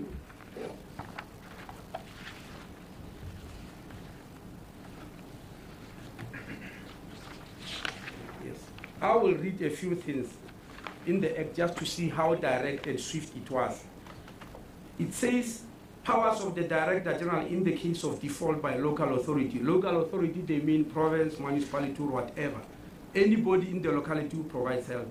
Whenever the minister is of the opinion that the health of any person within or outside the district or local authority is being endangered by any state of affairs created by the failure or refusal of that local authority to exercise any power or to perform any duty conferred or imposed upon it under any law, the minister may, with written notice, call upon the local authority concerned forthwith to exercise such power or to perform such duty, and if the local authority fails to comply with such notice, the Director General may exercise such power, or as the case may be, perform such duty and may authorize any person to take all necessary steps for the purpose of this, where the local, as if it were the local authority itself.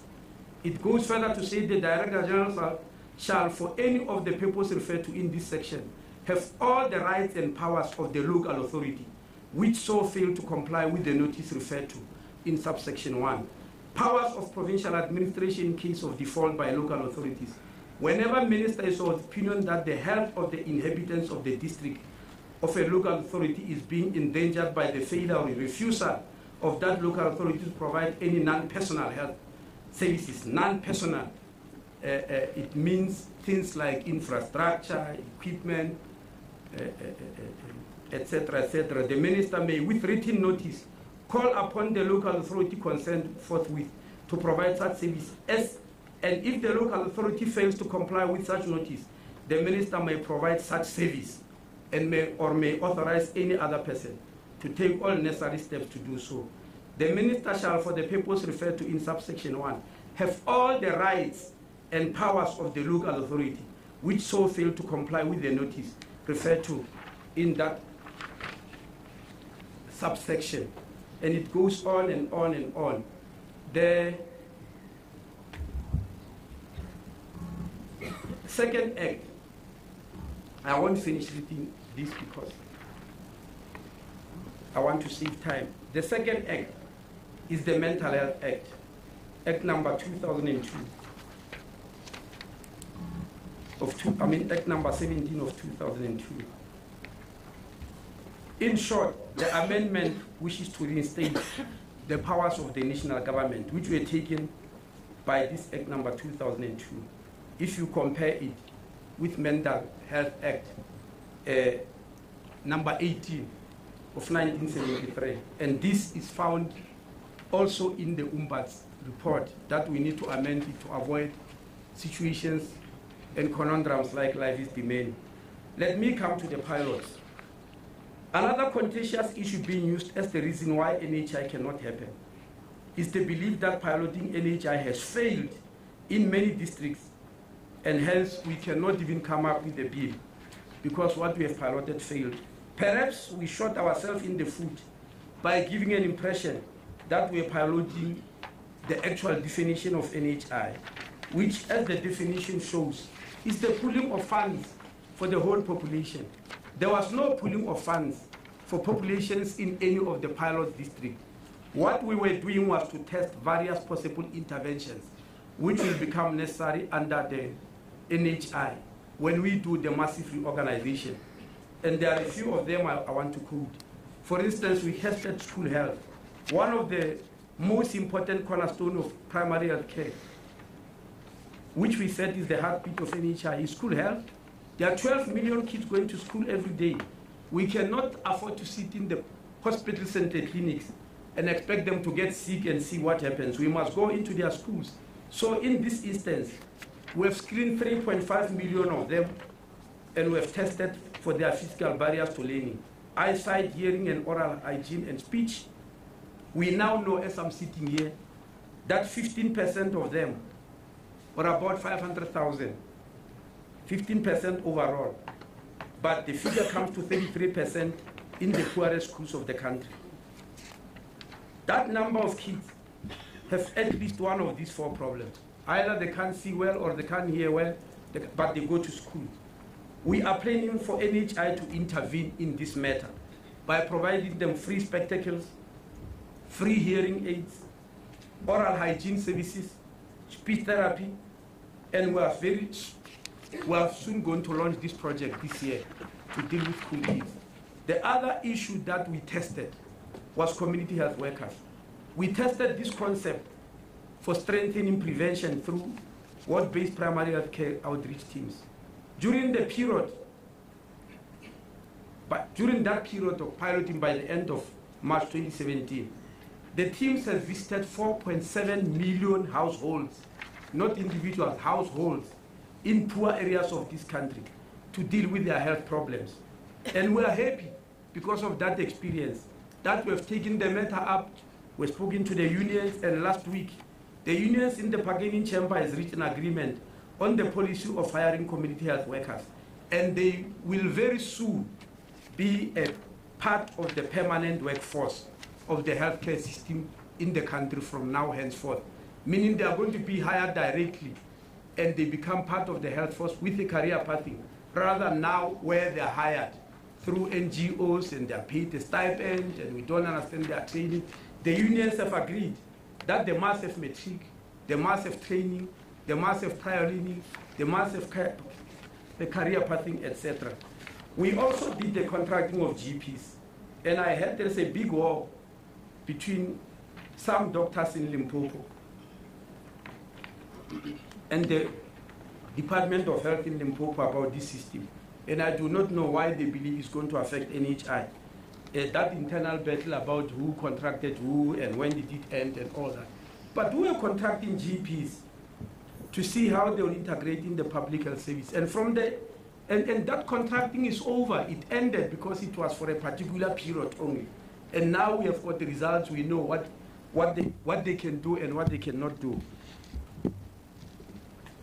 And that's why we came to a conclusion that the first port of call when you enter the public health care system under NHI, you must go to your GP.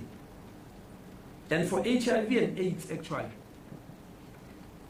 when the president launched the search campaign next week, we're going to decant 50,000 patients to be under the care of GPs while the state is paying for their medicine, but the GPs must take care of them and will pay them for that service. We have learned some of these things during the issue of piloting. We also piloted things like the Central Chronic Medication Dispensing and Distribution Program to see how it will be if we decant people away from the health services, because it is chock-a-block with many people, as I've mentioned before. So we are trying to put people away from the healthcare system, especially those who are collecting their medicines.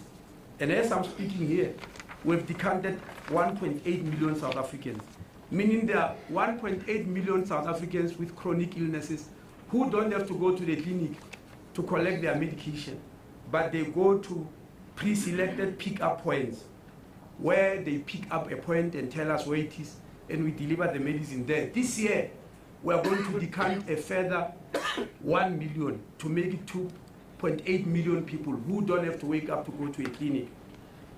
And the last issue, in conclusion, is that while the bill is still being debated, we are not going to wait.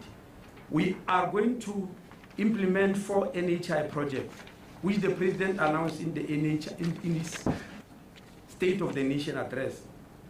You'll remember that Treasury gave us 4.1 billion in the MTF to provide services. This is for school health. I've told you about kids who need specs, hearing aids, etc. We are going to launch that project very soon, and it's going to be an everlasting project. Mental health, we are specifically going to deal with these 2 issues in mental health. We have got a congestion in our mental health institutions. As I'm speaking here in front of you today, many lawyers who defend criminally accused, they use mental health as a reason why a crime was committed and send that person for mental health observation. It might be good for the legal system, but it's devastating for the healthcare system.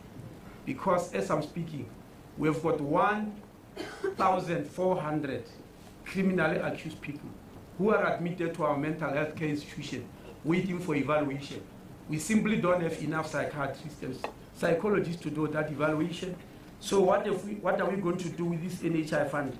We're going to contract 51 psychiatrists and 71 psychologists from the private healthcare sector to try and deal with this backlog, because it has clogged the criminal justice system but congested the mental health institution.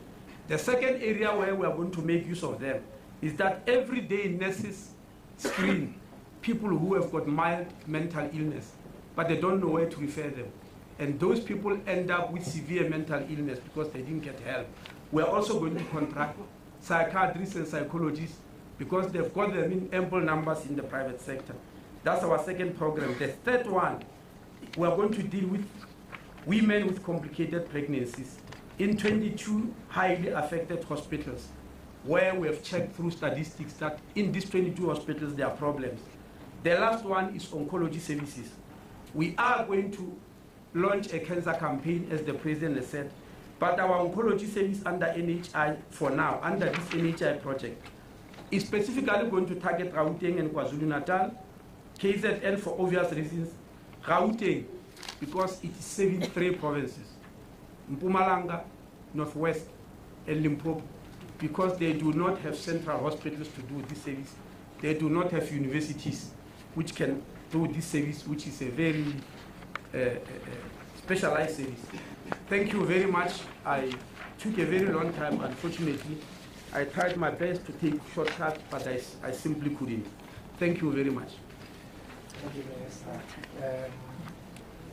Colleagues, it is now an opportunity for you to ask the Minister questions. And I must emphasize that only journalists are allowed to ask questions. At this point, I would like to appreciate the fact that the public broadcaster has been broadcasting this live. We should appreciate that because it's the place of public interest. As you ask your questions, I will take 4 questions at a time. Please introduce yourself and ask maximum of 2 questions, not more than ever.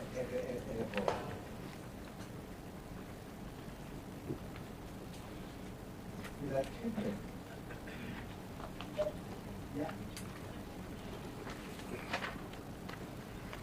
Hi, Minister. It's Catherine Child from Times Live and Sunday Times. I have two questions. One, you have said that private healthcare is not affordable because of a WHO OECD report. That report was specially debated at the Competition Commission. They flew the OECD back. They had a whole week looking at it, and so it's interesting that you still choose to cite that.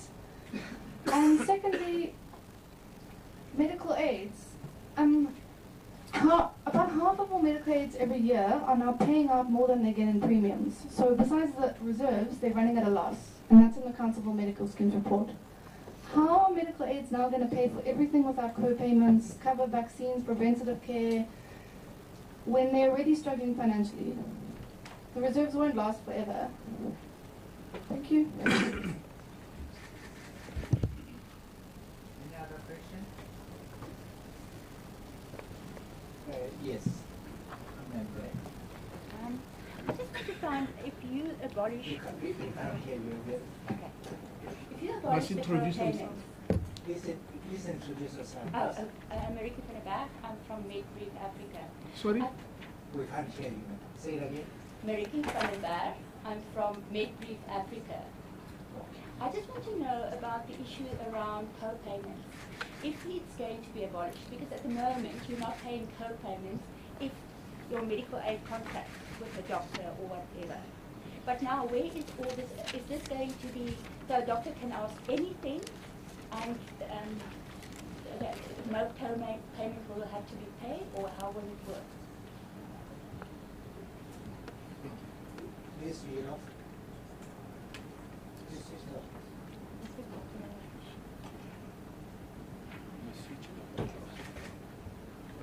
Can you take another question? Raising your hand. Can I answer? Cape Town, is there a question? Yes, we do have one. Tama? Hi, good afternoon, Minister. Could you please clarify what the plans are for changes to the minimum benefits that schemes will have to provide?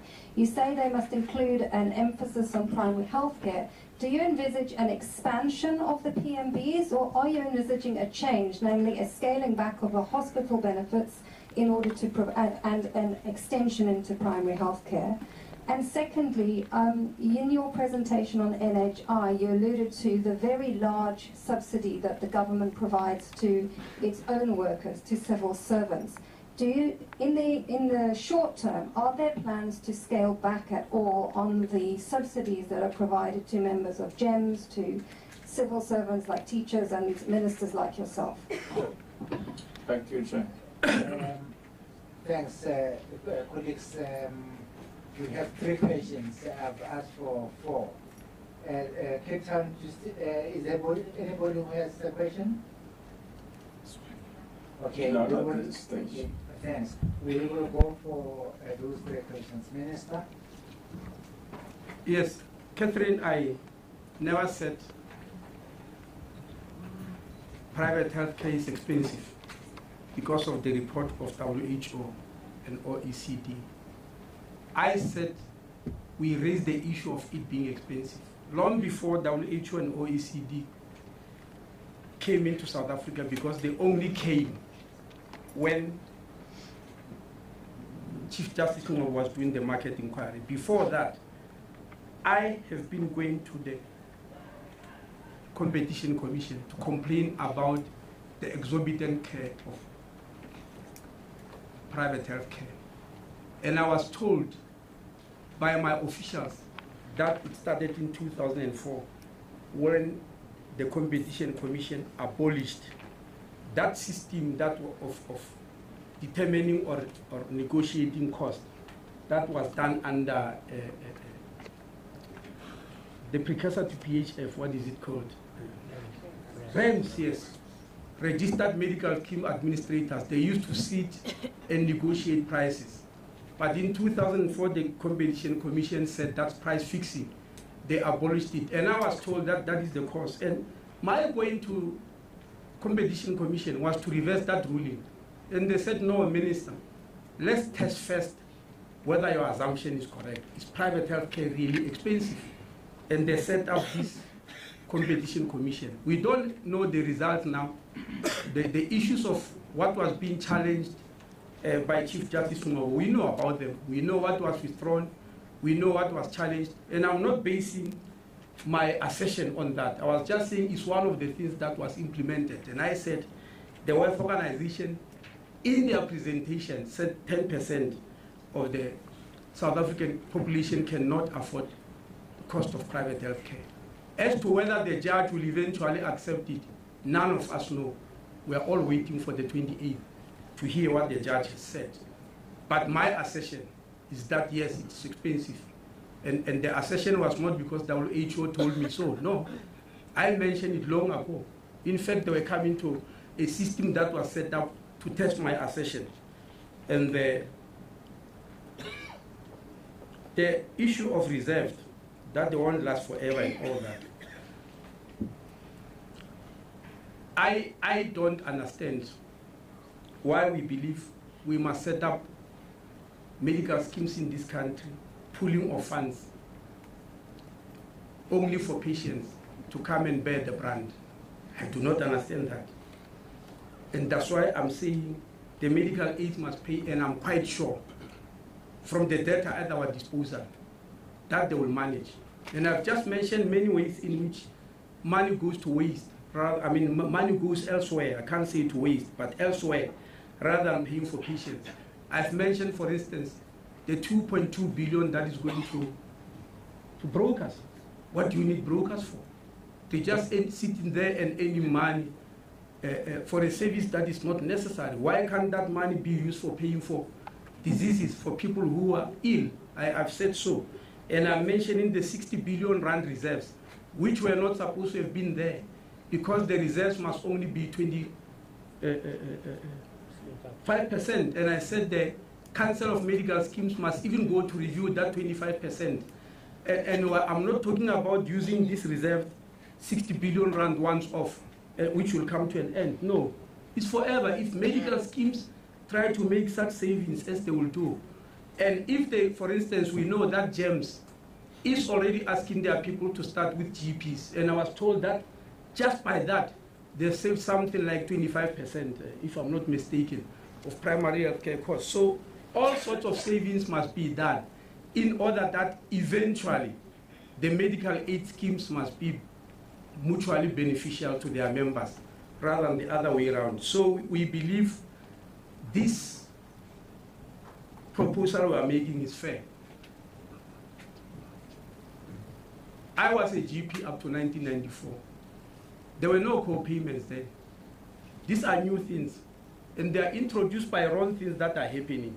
There were no co-payments. Medical aid schemes were able to cope very well. And so remember that it's not, we're not just going to tell them.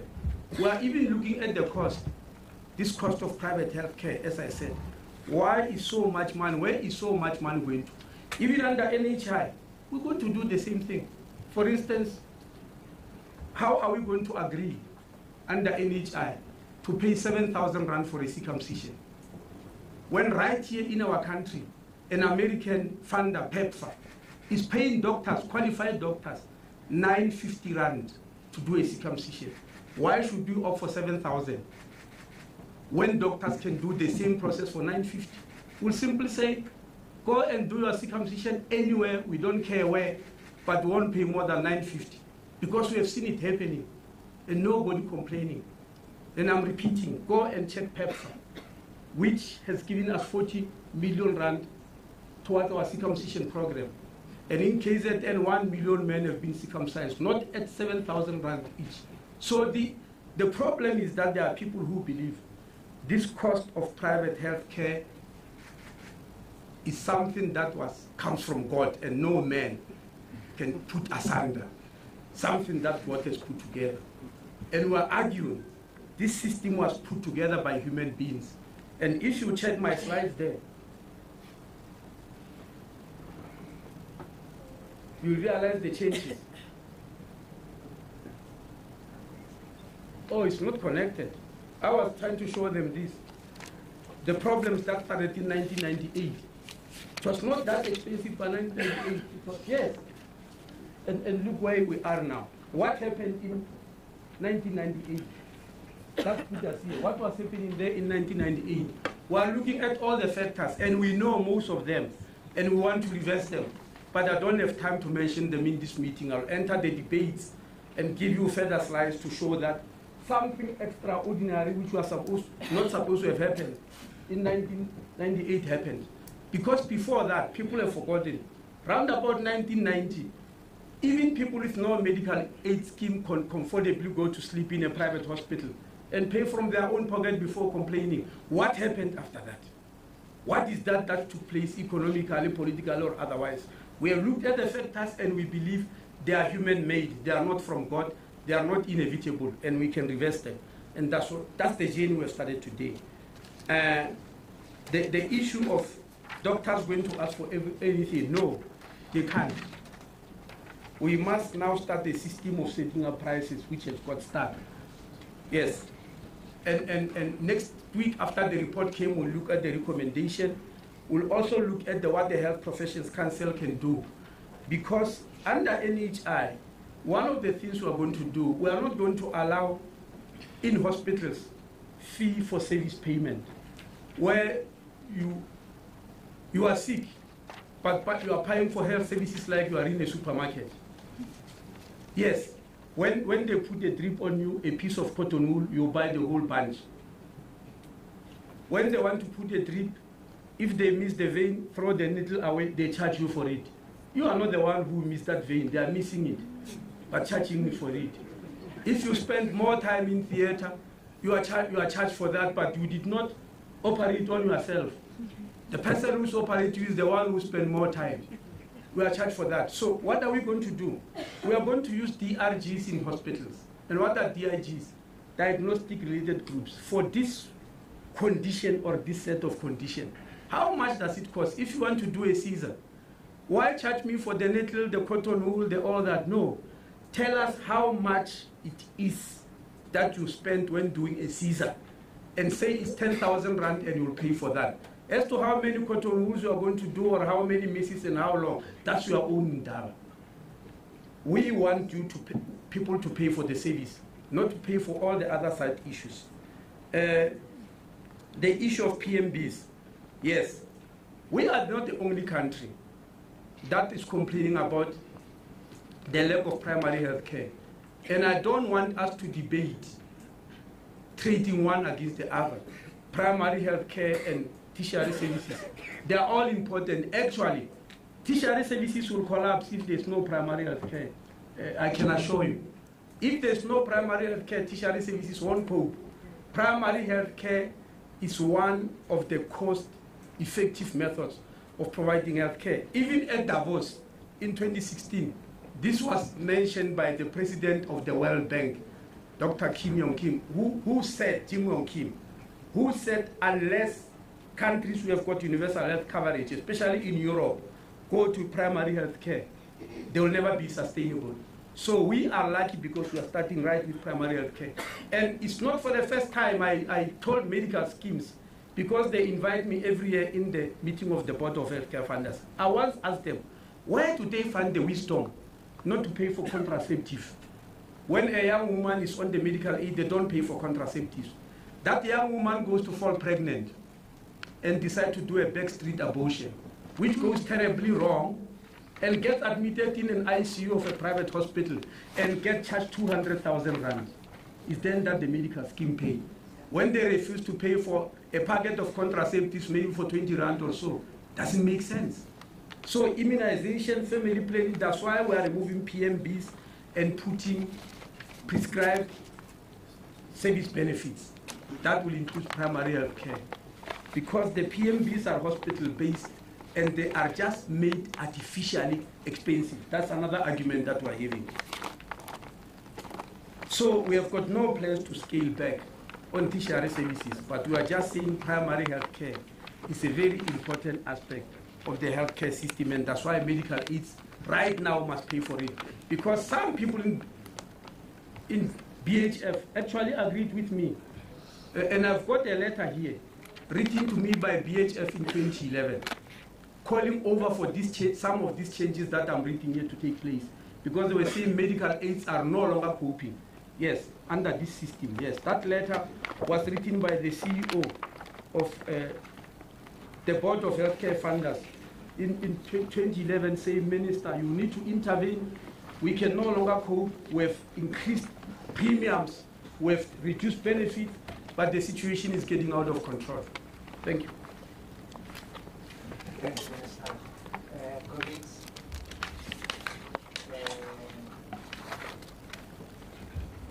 I'm going to prioritize those that have not spoken. Yes, ma'am. Yes, ma'am. Thank you, Minister.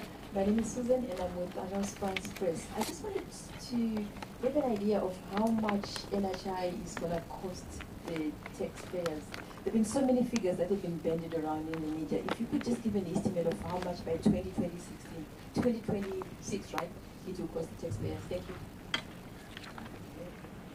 Do I see? Yes. My name is Okona Trana from ENCA.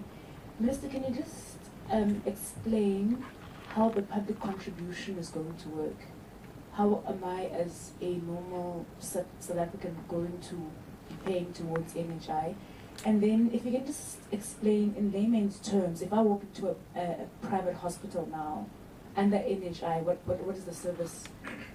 If without a medical aid, what is the service that I am entitled to? Layperson's terms, not layman's terms.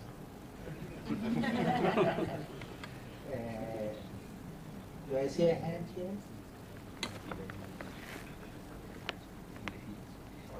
I don't see a hand. I'm trying to avoid. Sorry. Yes. Before Cape Town, do I see a hand here? Okay. Catherine. Thank you, Minister. I'd just like to ask how this fund is going to improve healthcare. So what you're saying is all medical aids and all state money is in a single fund. The Compensation Workers Fund is bankrupt. The Road Accident Fund is bankrupt. Both of them don't. The Road Accident Fund, I think, pays 41% of its claims in a year. So then, how is it this fund is going to be any different to government-run funds? Will it pay doctors, hospitals, physiotherapists on time? Why does a single fund improve hospitals that we know are in quite a bad state? Okay, thanks, Catherine. Cape Town. Yes, I have 4 hands in Cape Town. Shall I take all of them? Yes, please. And in fact, I would request the Minister to prioritize Cape Town. Then we'll come back to sorry. Yeah. So, yes, Okay, thanks. Please. Kerry Cullinan from Healthy News. I've got 2 questions. The first is that there's a lack of trust, public trust in state-owned enterprises at the moment. Will the government involve medical schemes perhaps in administering this central fund? Because I know Discovery, for example, has got a massive department that deals purely with looking at fraudulent funds. Would there be any idea of any plans to maybe use the expertise of the current healthcare administrators in private care? The second question is, you mentioned that the role of the provinces has been quite disastrous in procurement. At present, health delivery is a concurrent function.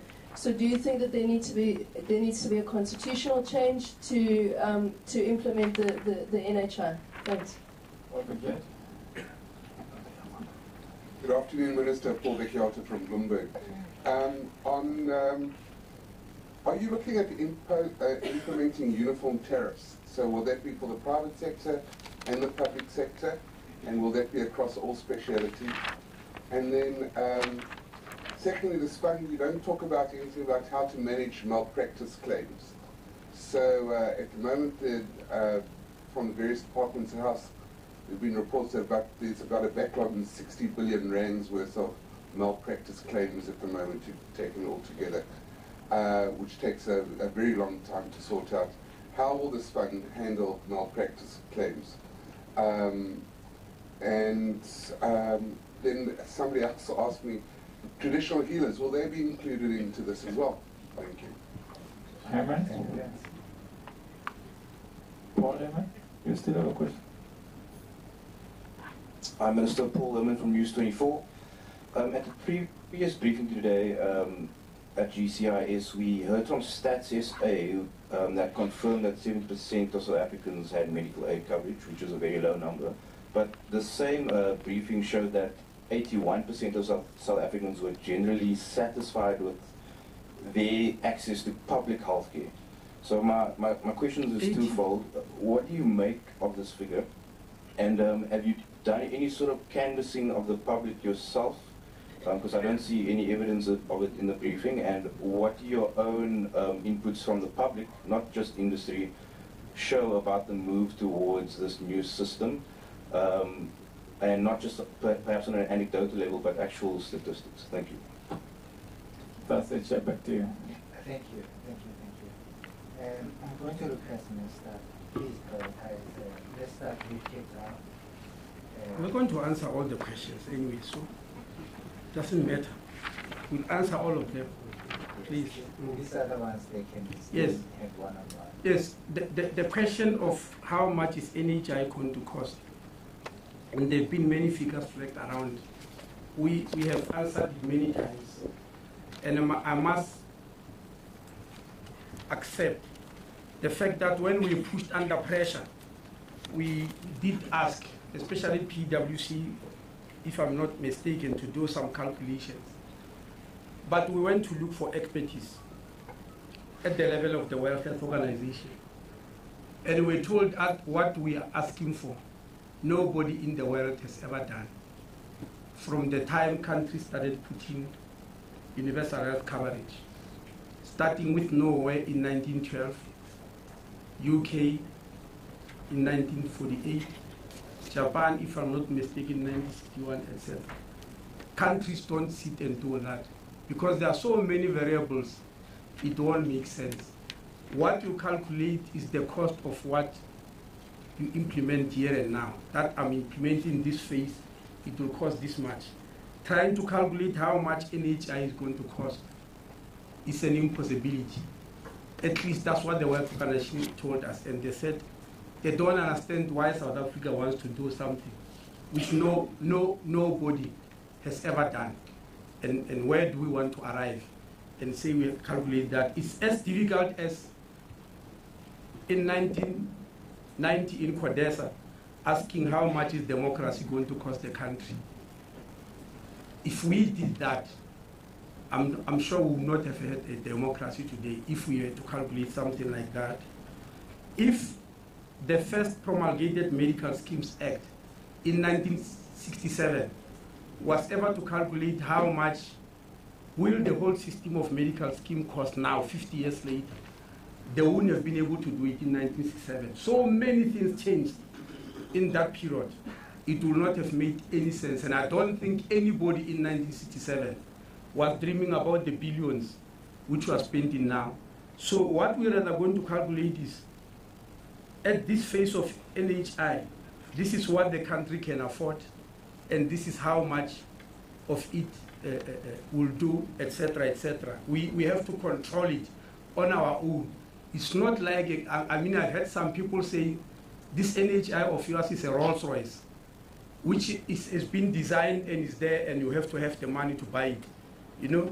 And I said, it is not a Rolls Royce, but it's also not a Toyota. It is what South Africa will design. South Africans will design it to be at that point in time. Now, while there are lots of arguments about its affordability, only those who are against NHI are listening to other experts who come up with their own calculations and all that are not. For instance, it is said that NHI is going to collapse the economy. I'm looking for a document here of Madiba's, because I was saying, yes, you know, this document, Universal Health Coverage, position paper, was put together by Nelson Mandela's elders. You know, the 7 the elders which he put together in 2007, chaired by Kofi Annan, Gro Harlem Bratland, Mati Atisari, El Abad, Laktra Brahimi, Fernando Henry Cardoso, Jimmy Carter, Hina Gilani, Grasa Machel, Mary Robinson, Ernesto Zedula, and Bishop Desmond Tutu as an elder.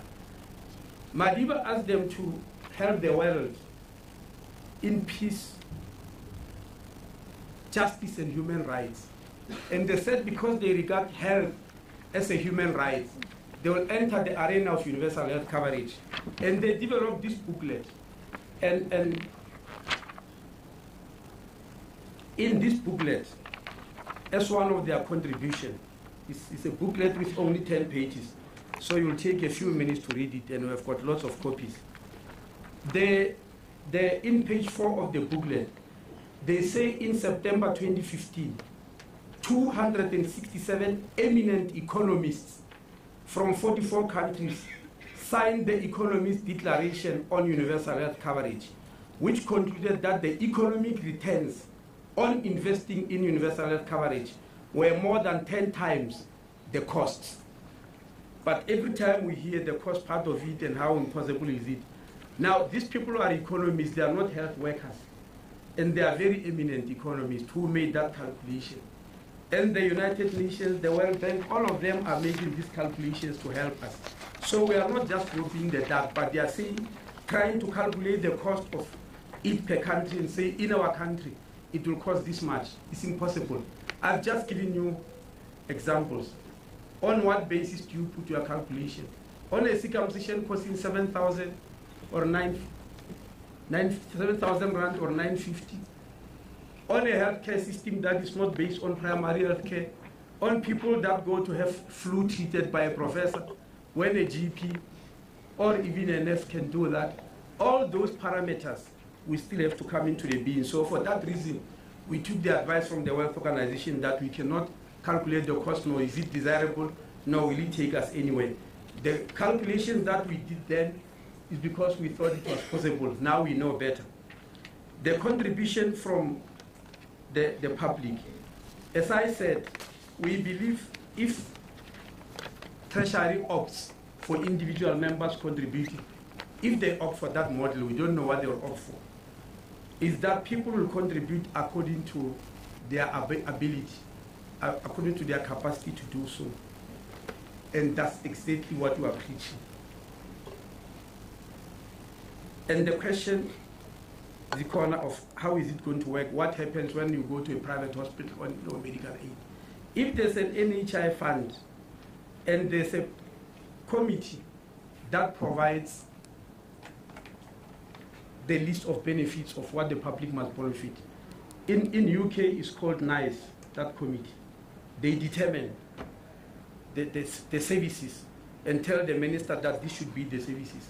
We are going to have such a committee here. If you look at the committees of NHI, they determine what is that which you get and which the fund must actually pay for. How will the fund improve healthcare?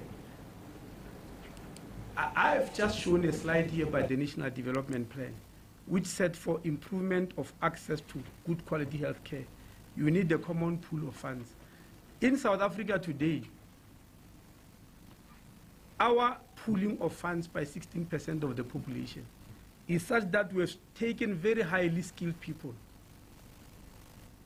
very highly skilled prominent people, nurses, doctors, teachers, policemen, members of parliament, trade union leaders, judges, magistrates, prosecutors, managers in CEOs, all the people who are knowledgeable and have got skills. We take them, we put them in one funding stream and say, this is your funding stream, this is how you get your health. Then the rest of the population, we say, go into a different stream. That's good for you. And if the government is doing very well, that stream will be good for you. It simply can't work. I told you we are conjoined twins, and you can see from the figures I've shown here, human beings follow resources. That's a law of nature. That's why we have got migration across the borders. People are following resources. So if you put more resources for 16% of the population, all the skills and expertise in management, technical skills, financial management, they'll go in that direction, including all specialists and all the people that we're having. And we remain alone here. I've mentioned many times, but for the papers, because I don't want to be seen to be targeting individuals, institutions. I've given a name of a private hospital in Johannesburg, which has